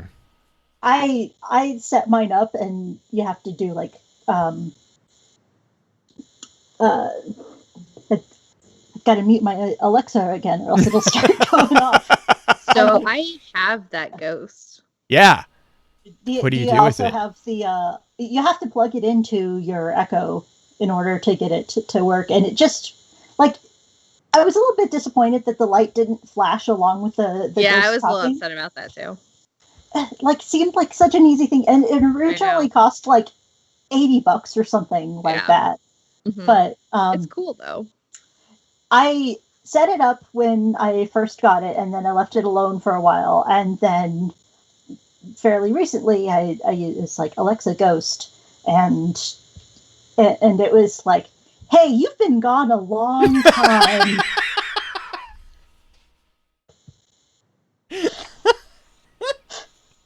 You remember me.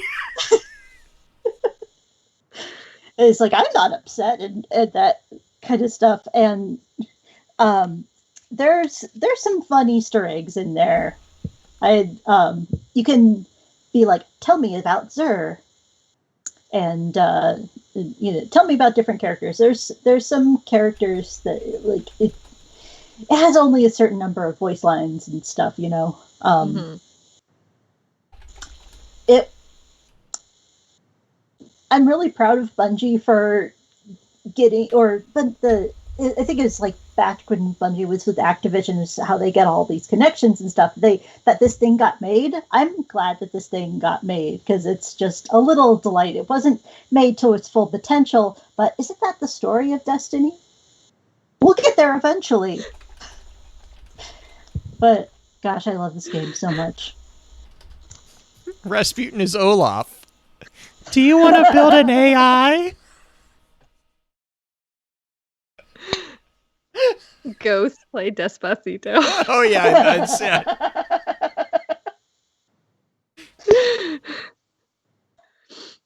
I would definitely use my Ghost like purely as like some sort of like old timey iPod and just like make it play horrible music.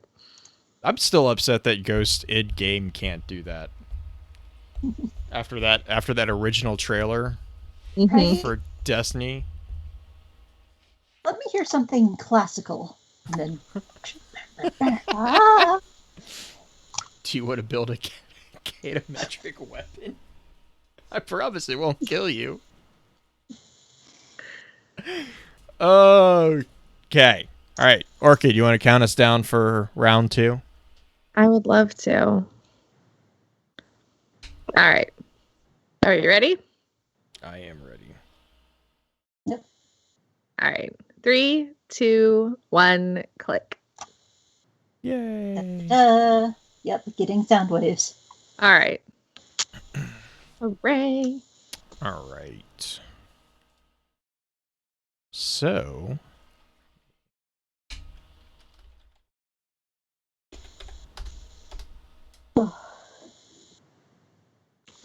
do you want to solve a trolley problem? Yes. All right. Welcome to Focus Fire Chat, recorded live on October 30th, 2020, over on twitch.tv/FocusFireChat as we continue our discussion over the new element Stasis. This particular episode will serve as what we have come to call the advanced session of the week's exploration, so congratulations to those who've signed up for a deeper dive. Before we go any further, however, let's run through a quick introduction of who all we have with us on the show. As always, this is your host, Blue Crew 86. I am apparently still the otter mom. Hey, it's Orchid. You will always be the otter mom. My the tummy is still waffle full queen? of waffles. The waffle queen. Waffle otter mom. Waffle queen otter mom. Yeah. And last but definitely not the least in the hot seat as guest co-host, we have our good friend Tanya Imber. Tanya, how are you doing? I'm doing well. Now, chat is off on a tangent about having what music they would like their ghosts to blast while we play. No, we have Sassy just wanting the ghost to open a different game at this point. Oh yeah, open the division. Oh my gosh. Oh man. I just might hack my Alexa Ghost so that I can make the light flash. Because I know that there's those kinds of sound sensors that'll flash when it hears sounds. I had this old McDonald's avatar toy, like the Blue Cat people, that kind of avatar toy that would flash to sounds. I probably just like break it out of there and put it into the Alexa Ghost, and There you then go. just have it up for music, and it would be great. All right, I'm gonna actually going to. Well, actually, I have a couple of announcements, but then I'm going to turn it over to Orchid to explain these mechanics because she knows these things better than I do. She You understands. say this, but No, you know no, that's no. not true. She No. understands these things better than I do because Orchid actually plays the game with a strategy, and I love the play confusion. Crucible, and then I'm dragged around by Australians who tell me what to do. That's a strategy. That's not playing. That they have the strategy. They just tell me what mods to put on and where to stand, Where to stand, and what to shoot. That's how I play the game. So real quick, Other people tell me how to play the game. I am just along for the ride. I mean, I have 2 raid jackets, so I could probably contribute a bit to that conversation. You're just ambitious on the first day a thing comes out. That means nothing. You like to punish yourself before anyone else has punished themselves. You're not wrong. I'm exactly right. I know the kind of person that does that. It's Elemis. It's Elemis. He loves that shit. So real quick, before we jump in, just a general reminder, please give the lorenetwork.com a look-see. Let us know if there's anything that we don't have over there that you would like us to put up there. Mostly, I would be curious on your input on the weekly lore roundups that we do, as well as the Destiny Armory Defined articles. Those are our big things right now that we're doing every week. On top of that, if you guys have a spare moment or a couple minutes to spare for us, we would love to hear your thoughts and your reviews and a rating over on iTunes for both the Focus Fire chat as well as the Destiny Lore audio file. That is Green's project, which is basically taking the lore books that we all are talking about right now and turning them into an audiobook format. But with all that being said, Orchid, go. Orchid, I choose you. Oh no. We're in trouble, guys. Oh no. We're troubled now. I am driving, guys. This is gonna go downhill so quickly. The wheels are coming off. Guys, I've been on this spot, 3 weeks now, Blue? Yep, you're in charge. Go. Guys, welcome to the final episode of Focus Fire Chat. Where I'm gonna just drive us into a brick wall. We're gonna explode into flames. So I'm going to talk about the customization options because this is apparently the one thing I know how to do, which is put mods on stuff. Mm-hmm. Because this is what Blue has decided my function is to customize things. A customizable, if Vero is around to say things. Yep. Oh, Orchid is your favorite. Oh, thank you, Vero.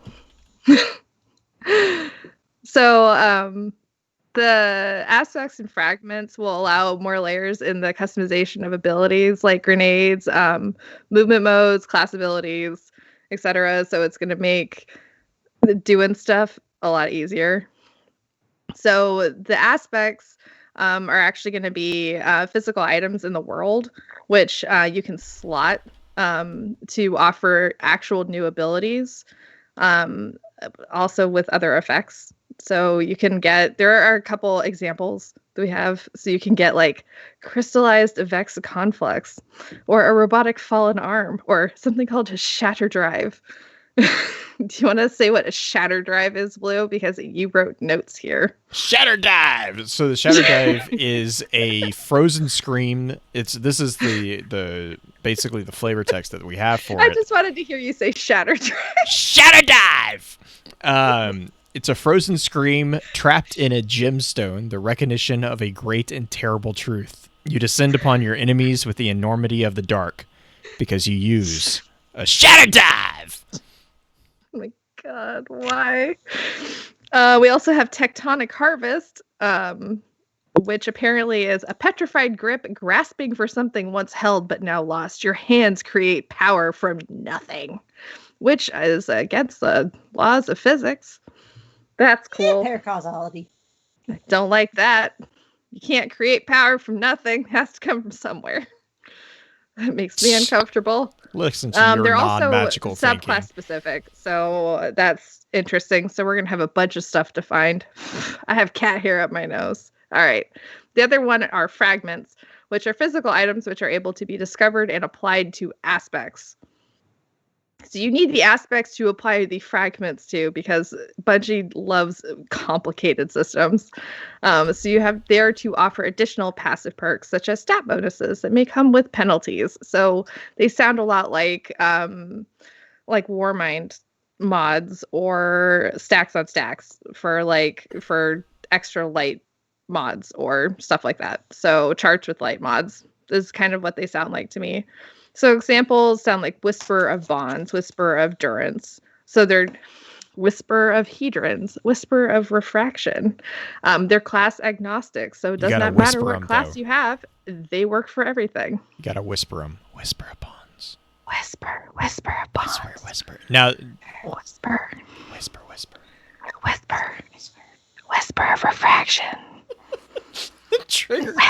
The- Definition of paracausality: physics is optional. Stasis ASMR. Orchid would fail at Hogwarts.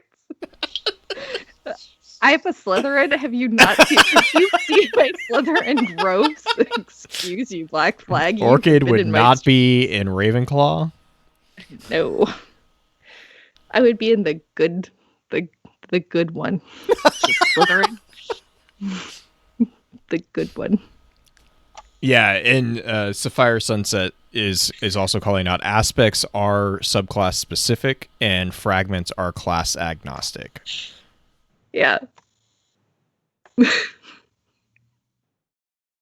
And even with these people. All right, so let's get into some of the grenade abilities, since grenades are my favorite thing. These are also agnostic.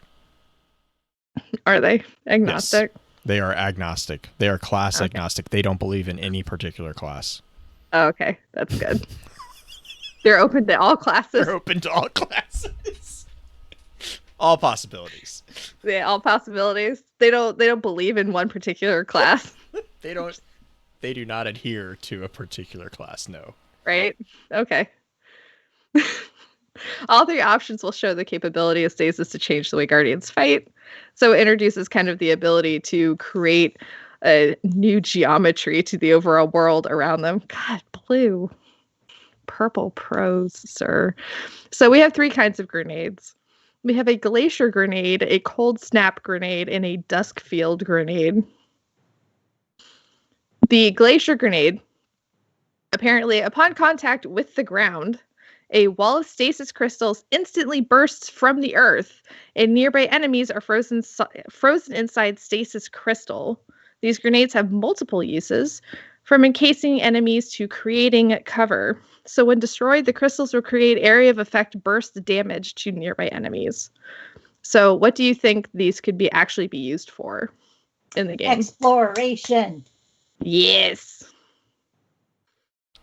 Just I'm just curious if Clamber is going to work on them, or it's not Clamber in Destiny, is it? What is it? I don't know. it's clamber. It's So it's one of my theories as to why they had. I mean, there's a lot of reasons for them to take away a number of the destinations, but I think one of them is that it just would make getting out of bounds easier, which I found a way to get out of bounds and break into the Pyramidion a while back. Nice.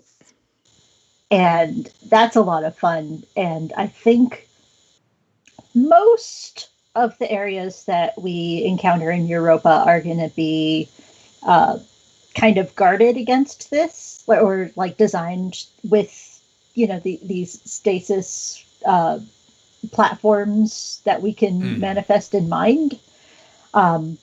But there's always those little holes.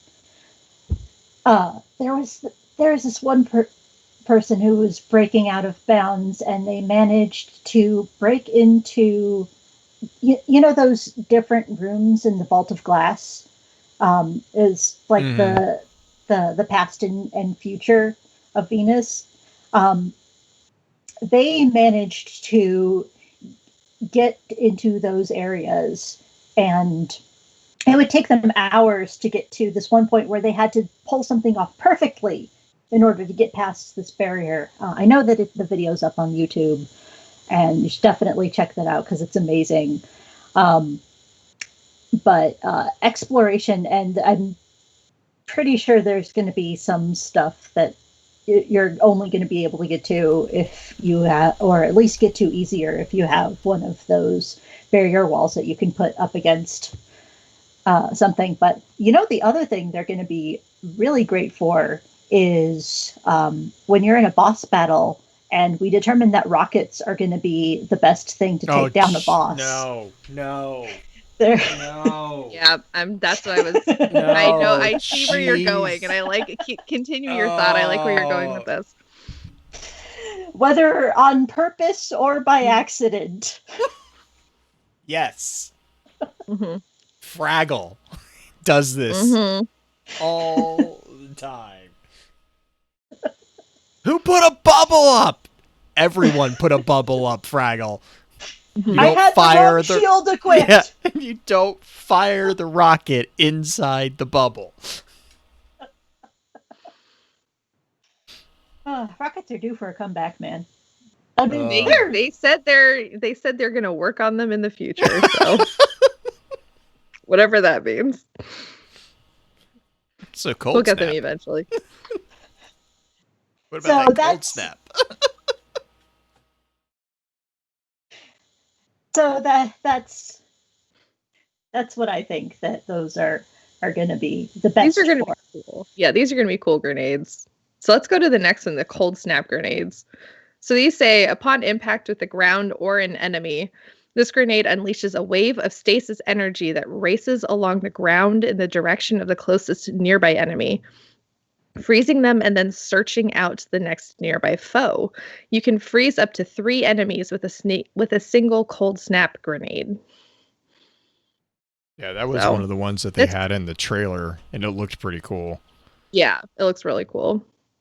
It looks like it'll be good for, trash mobs and be really rude in, control in the Crucible. Well, you talk about control in the Crucible. That glacier grenade.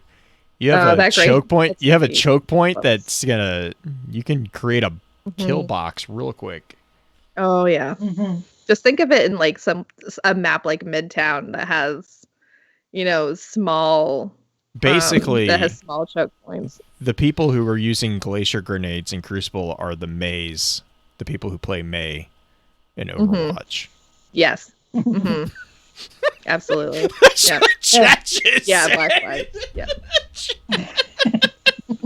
Black Flag. I'm glad we're on the same page. Yep. You guys. And we all know May is actually the bad guy. Nope. She killed her team. She killed her team. Earlier segment is how to debate your rocket wielding teammate.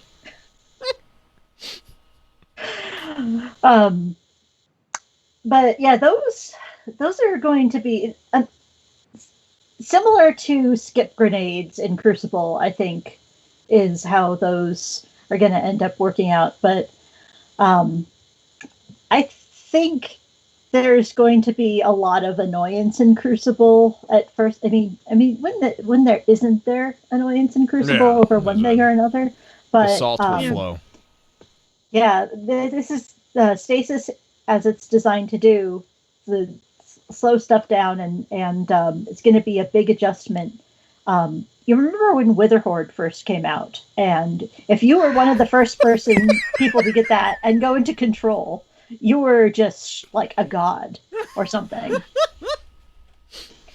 That's the wrong direction I was thinking. It's still there.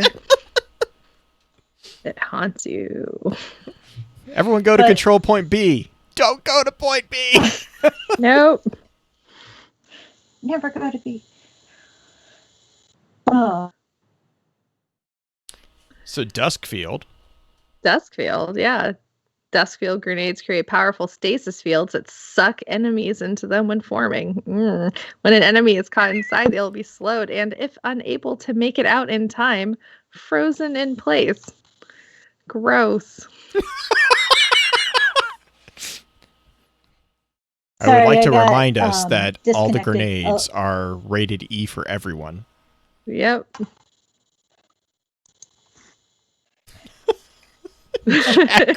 Let it go. Great suck.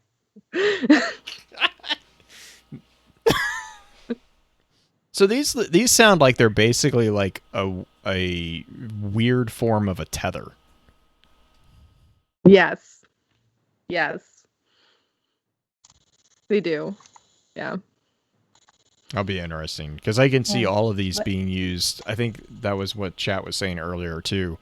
Like this is all about changing up the strategy of the area more than, you know, just aggressive combat. This is actually going to force people to think about how to get around these new obstacles.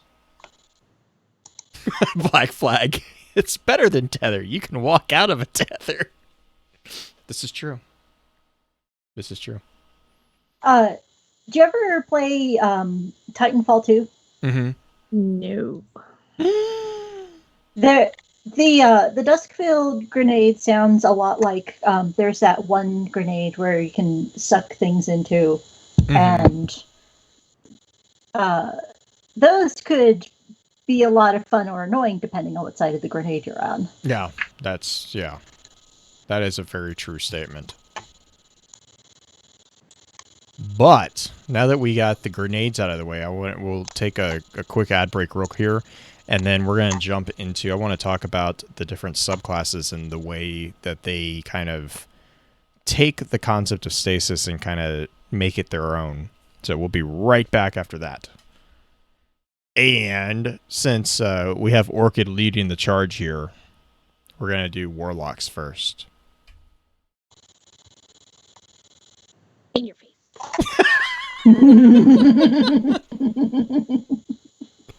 So Shadebinder. What are your thoughts on Shadebinder, Orchid? Are they pretty cool? I mean, this is like all I've wanted is to be a space mage, and now I finally have like the space mage staff. You get a wizard staff.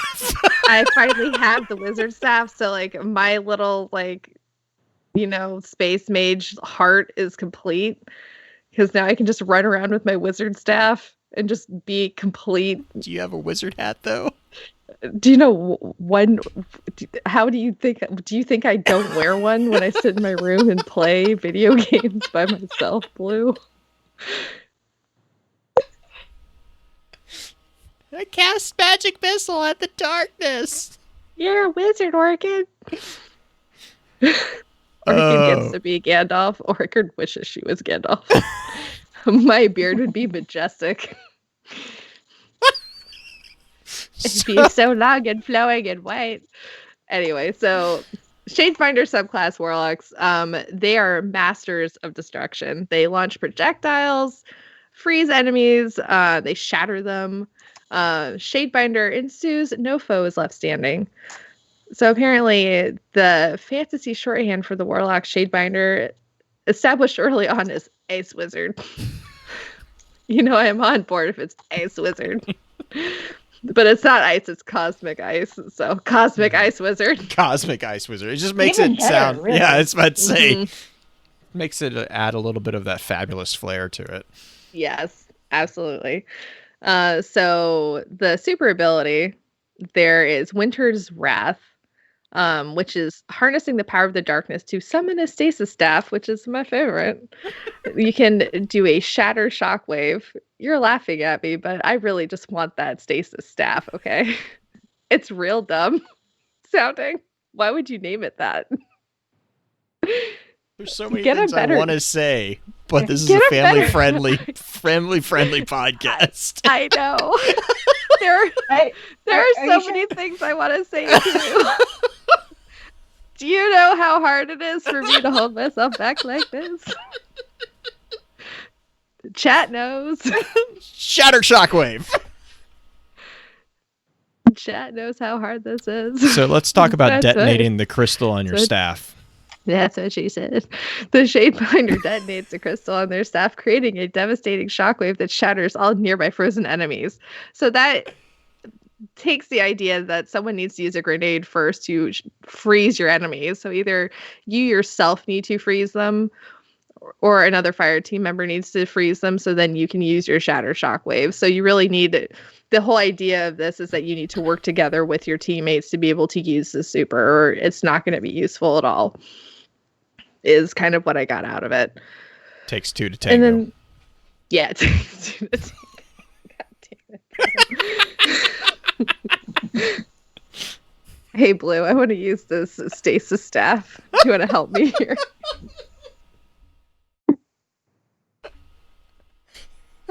Shit. Takes two to tango. It's better than ice rod. So about that penumbral blast. Now that Orchid's completely broken. So the penumbral blast takes the stasis staff for the ice rod and fires stasis projectiles from the staff that explode on impact.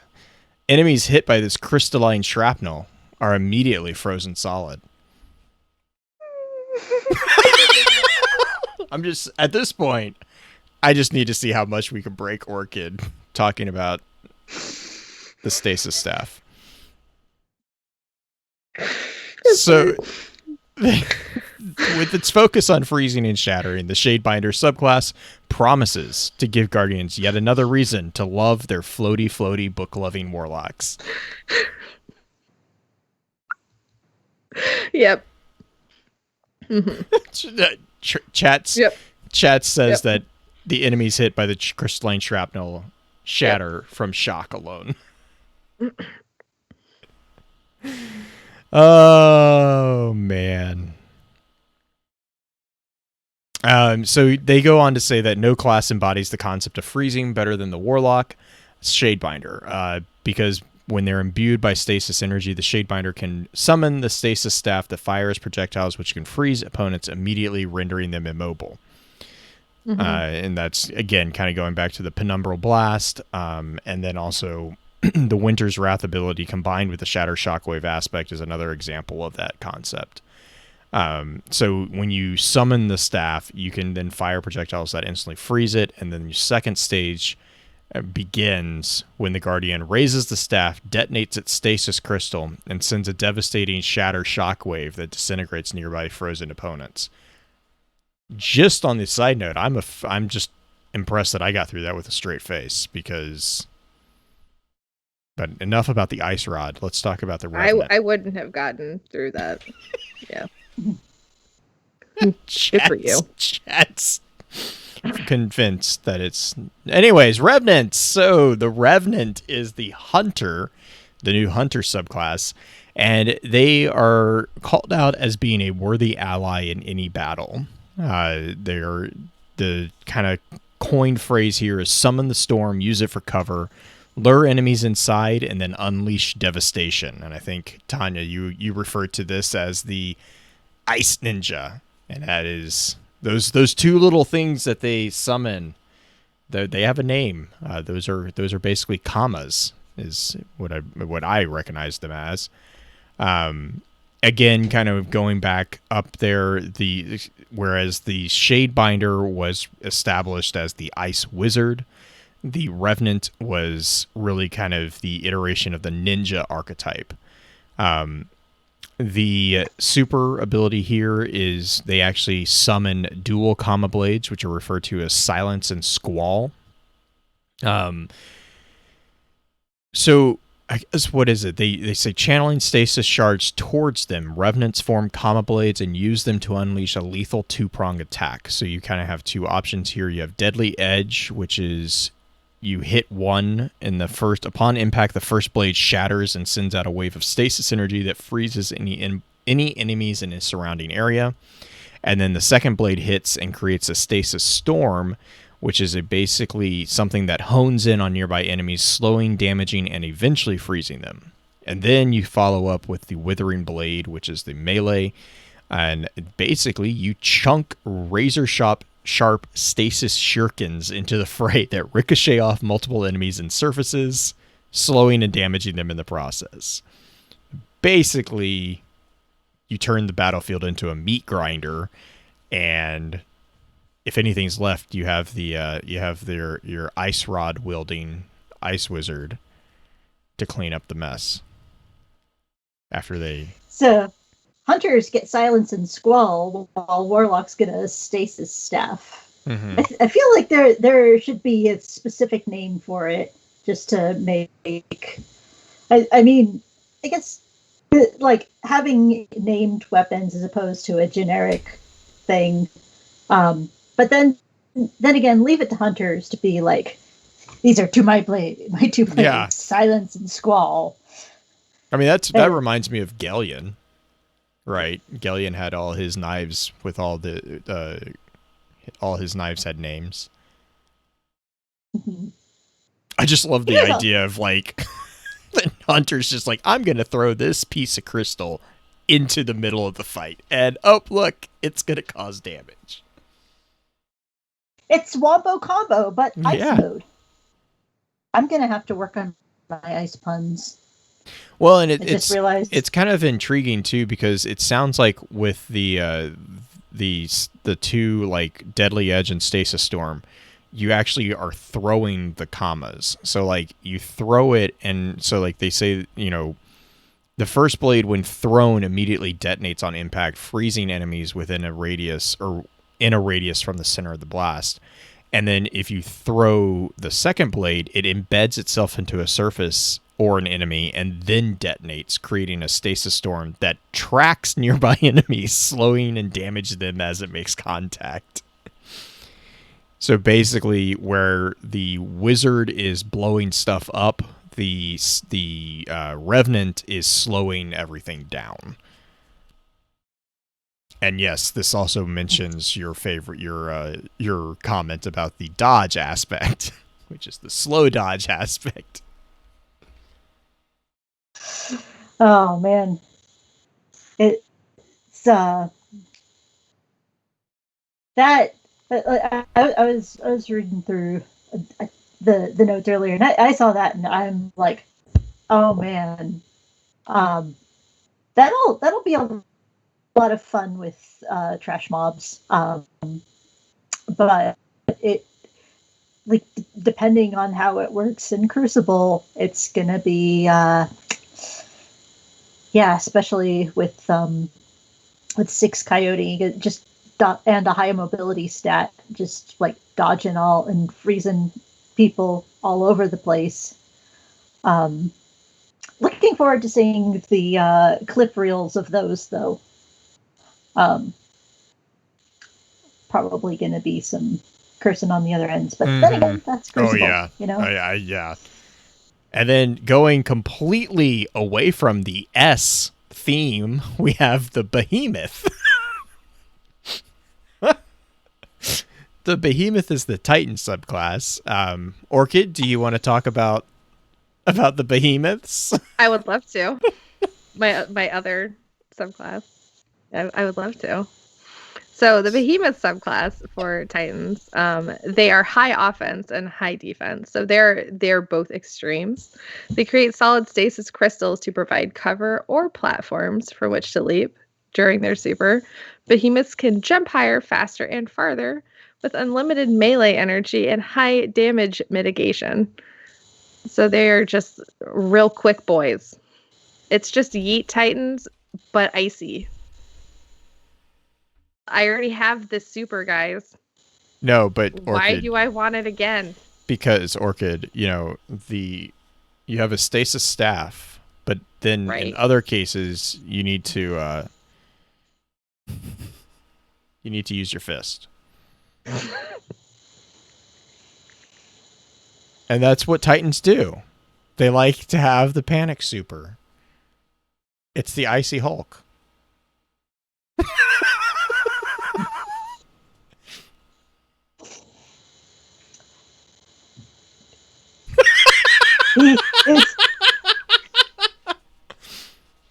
I You know mean, what? there's It's just like Sassy said, you just need to pound it sometimes. Glacial quake. Oh my god. Well, I'm going to talk about Titans because I love my Titan. So, Glacial Quake, they compel stasis energy, my god, to attach their body, covering themselves in frozen darkness. I hate you so much right now, Blue. I am coming for you. you can do this. You're halfway through. I'm gonna end Halfway your through life that. later. Halfway through that paragraph. Halfway through that sentence. Oh my god. Behemoths compel stasis energy to attach to their body, covering themselves in the frozen darkness, from forming a stasis gauntlet on one hand, increasing their damage resistance in the process. And then they use the shiver strike. These names are so dumb. The behemoth summons a stasis gauntlet and lunges forward with explosive speed. It sounds like another super we already have, guys. Smashing through anything in their way, like another super we already have, guys. Upon reaching their target, they unleash a devastating jab that sends their foe careening backwards while slowing nearby enemies, like a super we already have, guys. Except the slowing nearby enemies, we don't have that one. Usually they explode. This time they'll freeze, then explode. Yeah, now they slow down before careening backwards, so it's almost the same thing. Ground control. The behemoth slams their gauntlet into the ground, sending out tremors of powerful stasis energy that leave crystals in their wake and freeze all enemies in the vicinity. Hooray. Mm-hmm. Yeah. So the Titan behemoth uses stasis as a means of both creation and destruction. So it's unlike the other two, which do not do that. I would argue that warlocks especially are very destructy boys, and very much just like they're the freezy boys. They just like to freeze things. Yeah, I do like how they have the stasis usage. Like it's got different flavors for each of the subclasses. You know, with the Titan actually does have kind of the combination of the area of effect that you see, like the hunters really kind of doubling down on, but then the warlocks have the destructive concept, and that Titan is kind of actually in the middle, which is an interesting place for them to be, because up until now, really, it's been Titans have been the more aggressive, warlocks have been kind of the more, well, they've tended to be the more conservative, and the hunters kind of fit the gap between the two. So it's interesting. I'm going to be interested to see how this kind of changes the playing field. I do also, yes, make a note that the super ability Glacial Quake acts similar to the existing Fist of Havoc. It's like a super we already have, guys. Yeah, because they say covered in an armor of stasis crystal, the Titan temporarily becomes an unstoppable wrecking machine, able to jump higher, faster, and further, all while blasting enemies with greatly increased melee attacks. Because that's what Titans need. Greatly increased melee attacks. Of course, it's something Titans need, because that's our one function. They punch things. It's punching stuff. And see, this is why, as a warlock, I need to be able to punch more things, and then my life will be complete. I mean, even I will hunters become can punch. full Fellwinter if I can do that. So Tell Titans to get more creative. Hunters like cutting people. Hunters like naming their weapons. That's true. With the right hunter subclass, hunters can punch. Like the stab turns into a punch. That's true. So it's time for warlocks to punch. So far, they've just been slappies. let warlocks punch. Warlocks punch from like 20 feet away. They don't punch. They Sure. caress We you. just throw They fire caress. from They 20 foot, like, caress you with their hand. Like they don't punch. They like. my warlock's 30 feet in the air and go, and then like it goes fire just, With that sound too. rains. That's the sound that I make in the Crucible half the time. It's the sound of alarm. Warlocks throw books. Yeah, they do. That's why it hurts. Our punch is too strong. That's why we slap. What the five fingers say to the face? That's that. Oh man.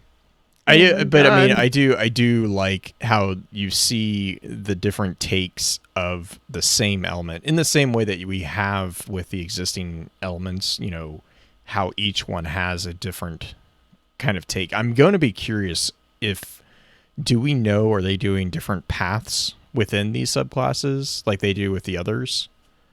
You know, I don't know because they've talked about the supers, but they haven't been super specific about them except for what we know. Like what we have written down in these notes are what we know. Okay. Like what they had in that little Vidoc that we did was what we, yeah. Because that would be where I see like an opportunity for even really more kind of interesting twist of how like these different approaches to stasis take on different flavors even more. Well, we're going to have the artifact customizing That's too. true. Like That is true. Yeah. So The, they are keeping that as something that they're just going to keep doing after. I mean, I liked that they did that this year, that they had the artifacts. Well, I mean, the artifacts that you can slot into your supers, those are supposed to The fragments and significantly. aspects. Right. Okay.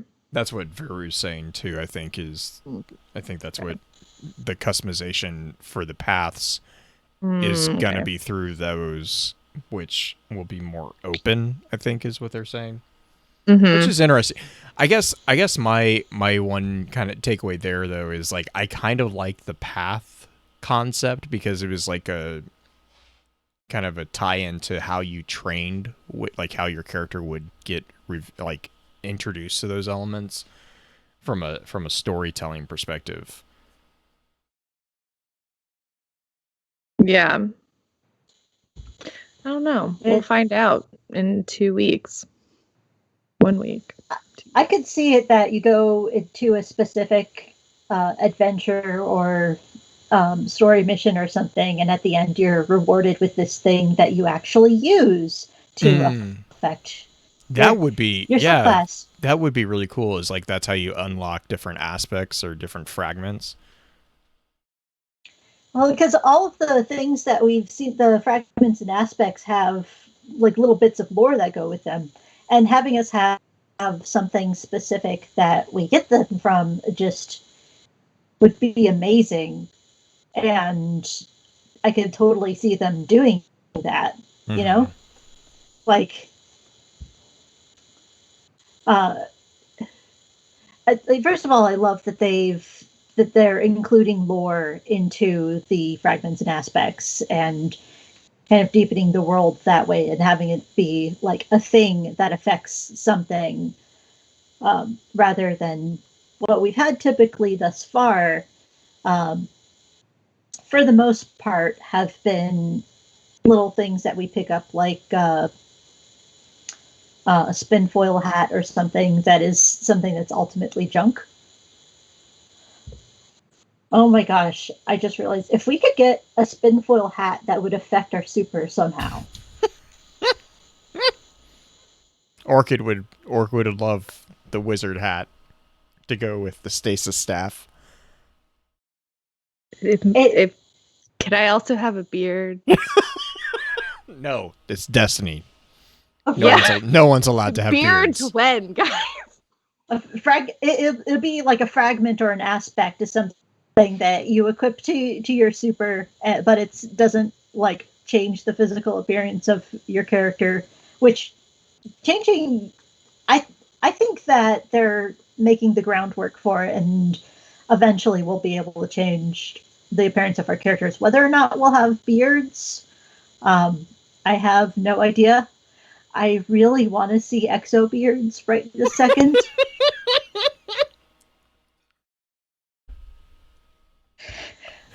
But I think there's a lot of potential lore-wise for the fragments and aspects, just from what we've seen so far. Just add flavor text to all of that stuff, and it'll be just bring back the reason to open all the items that we're about to dismantle. That was one of the best parts about D1 was all the blue items having actually really interesting stories attached to them. Oh man, yeah. The old artifacts all had little descriptions and whatnot, and one of them was even an Iron Lord hill, I think. Yeah. Oh, yeah. Well, I mean, I'm talking about like even before that, like the blue armor from like original D1. You had like entire sets. You had these sets that actually told small stories.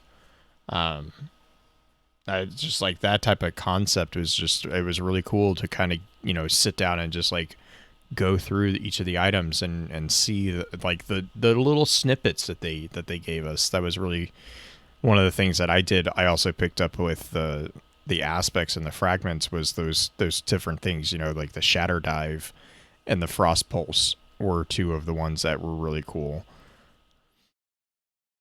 Mostly because the frost pulse was like the concept of taking one of those confluxes and trapping it inside of a stasis crystal was really interesting. Yes, Black Flag. The Seraph armor is still one of my favorite sets of armor. Yeah, some good stuff. At the start of D1, or at the start of D2, rather, the the armor did have those bits and pieces that told the story, but and also almost everything had a lore tab, especially the exotics and some of the legendaries, and that has like you'll see it from time to time, but it's kind of decreased, and it seems like maybe they're bringing more of that back, and those are some of my favorite pieces of Destiny, those little stories that you get in these pieces of armor that you collect. And I really appreciate that they're going to have a whole lore section in the update where you can read all of the stuff in the game. I mean, Ishtar Collective is great for that too, but it'll bring more attention to it, having it in the game, which people have been asking for years. Mm-hmm. And I expect that we'll see, at least from what they've shown us so far, it seems like there's going to be a lot more of that in the future, and even these little things that we use to modify our supers and our subclasses. And I'm really happy and excited. I started to say both of the words at the same time, hided for that. It's acceptable. Orchid, you wanna start wrapping up? Yeah, I think we're pretty much done here. We went through a lot of emotions in this episode, so got to talk I really about want to stasis staffs. Thank you, Tanya, for being here with us tonight. Thank you for having me. If y'all ever want to geek out about lore stuff again, like if you have the spot open, I'd be happy to come back. This has been a lot of fun. Yeah. We'll have to have Green on to make sure that we behave. Yeah. We really need like a child minder to watch Blue. This happens every time she takes a break. It's like every time she takes a break and Blue and I are left on our own, like bad things happen. We're like, did you know that we could make puns and kind of... Anyways, Stasis staff. Shout outs. Dancing is very excited for Beyond Illuminable. Oh yes. That is a very, very true statement. I think, man, we're what, 11 days? Yeah. At the time of recording. Mm-hmm. All right. Well, Tanya, what shout outs do you have for the advanced session? For the advanced session, I want to give a shout out to Destiny community artists who I've gotten to know more, and our ranks grow by the day. I say R, although I'm relatively new to joining the Destiny artist community, and just like Destiny community in general, just so many great people. I have met so many fantastic people through this video game, and uh, I'm just really grateful for it. Um, if y'all probably already know Lace Summerstone, the Watermelon Expo. If you haven't read his comics, then you should definitely check them out. He has created a really great story for his Exo character. It's been really inspiring. Art Deck does amazing 3D sculptures. Dr. Jones puts out some great merch, Indulgent Human. I also want to give shout outs to, I worked with a group of people that helped bring together artists for the GCX Online Artist Alley this year. Estrella Dragons, she's amazing. Heather O Studios helped organize that, and she's got like these really great Ngram drink pins that you should check out. Average Joe, who does Guardian's Mental Health, which I might be botching the name of the thing. Yep, that's right. They used to be the Saint 14 project, but then they moved to the Guardian's Mental Health. He's been doing a lot of really amazing work with that. A Resolute is a fantastic painter, great guy. You should check out his stuff. Also, TC Illustrates, Nerd and Needle. Pixelated Traveler has been a really great, encouraging human being that I'm glad to know. I'm probably forgetting some people here, and if I do, I apologize. But it just, I'm glad that we could all meet each other through this game. A shout out to Bungie too for all of this hard work and bringing out a new expansion under the current circumstances that we have is nothing short of incredible.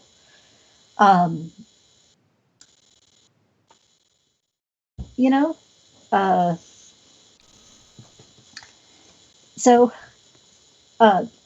real quick, Shackle Shotgun. I honestly think that when Destiny community was having a tough time, that her roundups helped keep it together.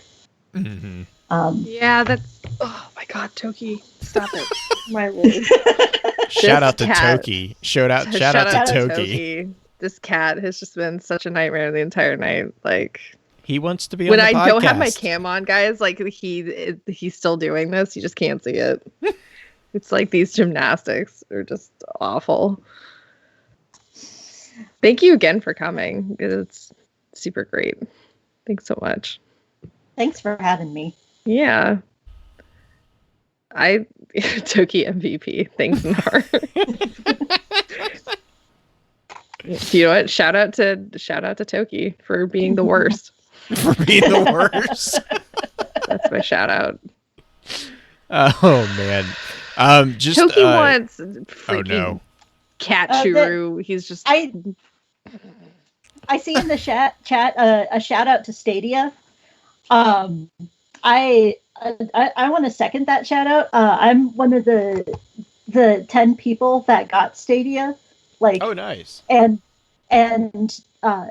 Destiny is absolutely amazing on the platform, and I don't think that it's gonna be around forever. If you go to the website Killed by Google, you'll see many other fantastic projects, but it just works. When it works, it is amazing. I don't miss not having a super gaming rig for that. And I think that Bungie did a lot of their Stadia is one of the things that let them continue development on that. I think you can sign up and get a free trial account thing. I would recommend at least checking it out with cross save. You can bring your characters there and everything. I'm a Stadia stan. I know that it's not. I know that it's. Veru's saying that the trials experience is supposed to be really good on there. Yeah, it's really great because there's 9 people that play on Stadia, so you're always playing the same 3 teams. It's really easy to get to the lighthouse because you're just smashing the same 2 teams. So you really learn which teams are terrible after a while. It's the same 2 teams that are terrible. I got a 20 streak in Iron Banner playing on my phone on Stadia. Exactly, because you're playing the same 20 people and you were the best one because you're the 21st person that's on Stadia. So congratulations. Good job. Veru is like, shout out. Veru is referring to the software architecture. No, just I mean, again, thank you, Tanya, for taking time out of your day and jumping on with us and chatting with us. We really appreciate it. I do know next week we are going to be taking a break from Destiny, and we're going to be talking about, I think it's JoJo's Bizarre Adventure. Yes! Which I know nothing about, which means that it should be really interesting. So that'll be. Oh boy, are you in for a treat? Yeah, the little bit I've seen of it, that is an accurate summary of my thoughts. I'm so excited. I'm gonna be interested. I know all the memes from it, but I don't know what any of them mean. So you thought you were doing a podcast, but it was me. Yeah, know. it's gonna be interesting. Everybody, tell all your JoJo friends. Orchid is very excited. So yeah, if you hear this, definitely I think that you will, well, by the time you hear this, we'll have already recorded it, but we'll put it out on Twitter as always. But yeah, no, as always, with that being said, I just want to thank you for your time, and until next time, remember, with wisdom we conquer, stand strong, stand tall, and keep exploring. All I know is manly facial features. I'm stopping my recording. God damn it. Export wave. You just don't want to talk about the Stasis staff anymore? I cannot with you, Blue. I try so hard to not be lewd and not be me on main and be all this. Unleash the orchid. All this. And I love how chat's over here in the corner of my eye talking. Fucking chat. Oh, they're talking about the Shiver Strike and how it glacially quakes things. Chat. I see fists. You think stasis crystals are unstable? They could potentially vibrate. God damn it! They get slippery when wet. Fuck.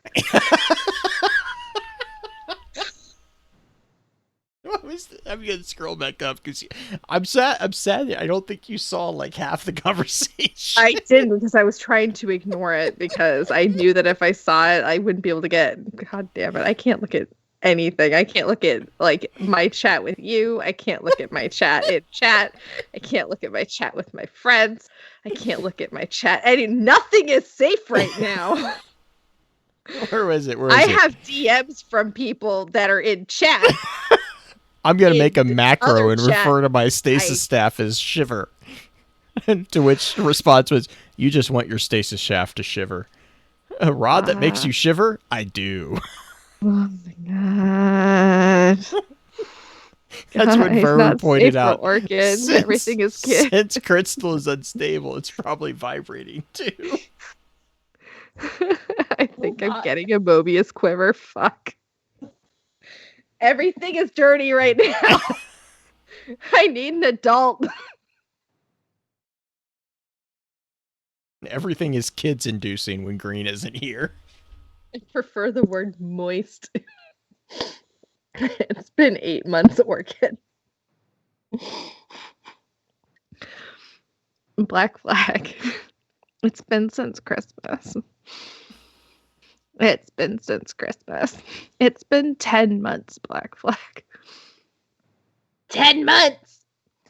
Is that a tiny dolphin on the stasis staff? It's a tiny dolphin on its ankle. It's crying out. Because it has daddy issues.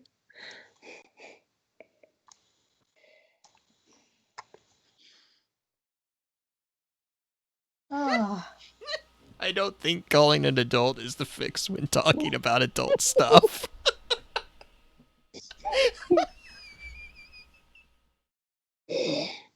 Stuff or staff. You chuckle fucks. Fucking chat. All of you. Fucking chat. God damn it, chat. This is what we've become right now. Because I have not streamed like all week. I'm gonna get all of my chat anger out on you right now. Hi chat, I missed you. I love you so much. It's been so long. Hi chat. It's weird you feel praised. I just want you to go back through and read all of the behemoths about how they summon a stasis gauntlet and lunge forward with explosive speed. Do you want me to read that? Oh god. Fuck. The shiver strike, you want me to read that again? God damn it. I could barely read that the first time when I tried to record it and couldn't. Devastating jab.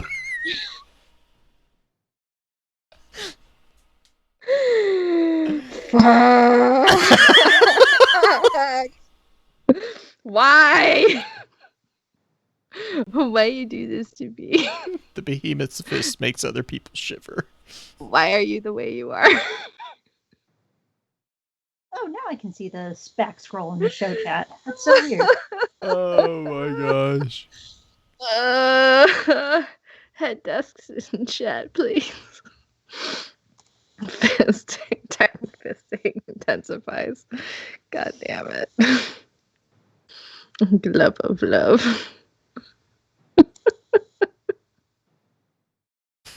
Warlocks use their staff. Titans use their fist.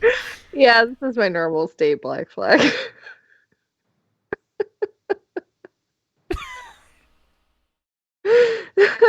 You're not careful. My God. Can I say I totally thought that emote was something completely different the first time I saw it? Oh, the corgi? Yeah. Oh, yeah. That's It's like the fuck kind of emote does Pens have and why is he using that?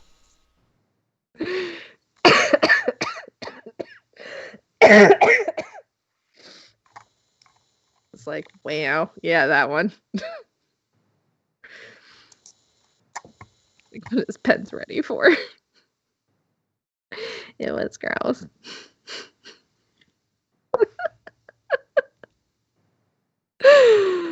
Why?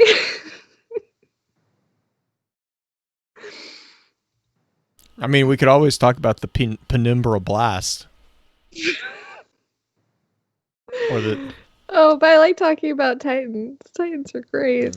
Okay, let's talk about let's go back to the Shiver Strike. The behemoth summons a stasis gauntlet and lunges forward with explosive speed, smashing through anything in their way.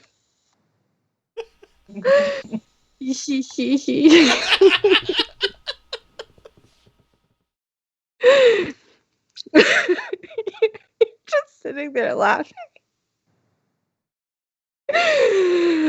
Why is this so funny? It's late and you're tired? Yeah. I'm so tired. I'm on week 2 of being sick, and it's like becoming walking pneumonia because it's like in my lungs. I'm on so many drugs right now. That's awesome. I like to think that the he is part of the flavor text. It is part of the flavor text. You just don't know it's there. Black flag. Oh my god, black flag, why? Because they're freezing them too. No need to take the pants off, they'll just shatter them.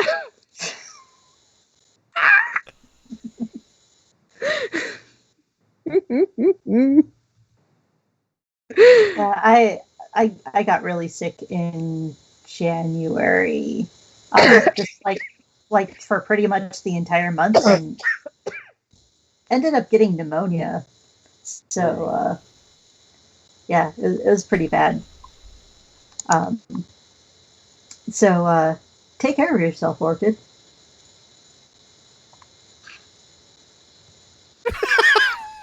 Is she laughing or dying up there? I was waiting there for a second. I was dying. I'm fine. I was dying. I'm fine.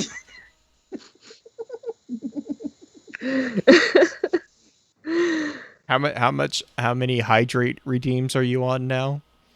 Do you want me to look? Let me look at my channel for a second. I'm afraid to look, honestly, because Hive Thrall is one of my mods, so he can unlock it at any time. Oh, no. I've given the power to the one person I should never have given the power to. Guess he abuses the shit out of it, so I've just like... It's not good. It's not good at all. Let me look. Oh, my average went up, though. That's nice. Oh, no. Where is this? Channel points. This isn't channel points. Where did it go? Oh, here it is. Where did they bury everything? Oh, no.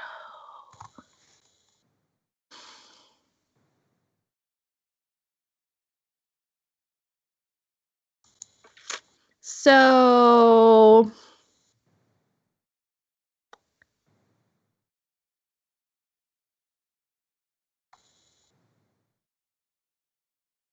How many do you guys think I have? We're gonna make this a game.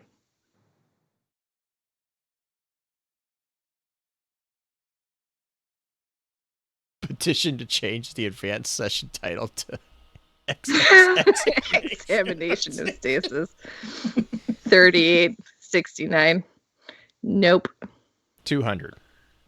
No, not that many. Oh, okay. Narwhal says 83. Very close. Actually, 79. No. 6,000. It feels like it. NAR is the closest. I have 89 requests. And what's one request mean? That means I need to have water. Is there like a set amount or just like...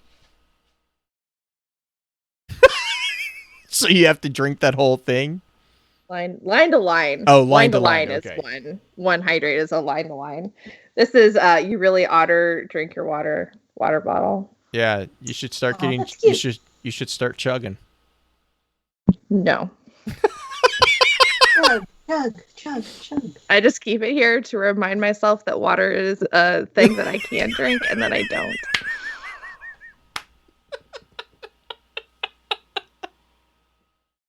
Isn't it ironic that somebody with the name Otter is avoiding water? Yeah. Nar said I Price is right at that shit. Yep. Black Flag also points out that the tree scientist doesn't drink water. Do you know what? Just because trees drink that shit doesn't mean I have to. I'm not a tree. I'm a human. I subsist on like Monster energy drinks.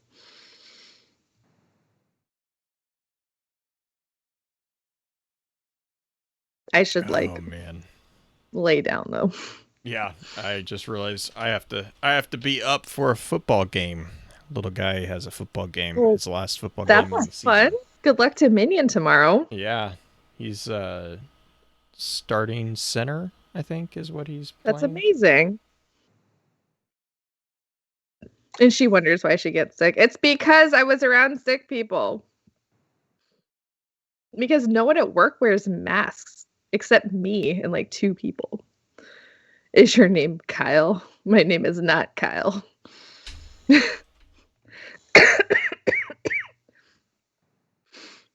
In fact, it's named Orchid.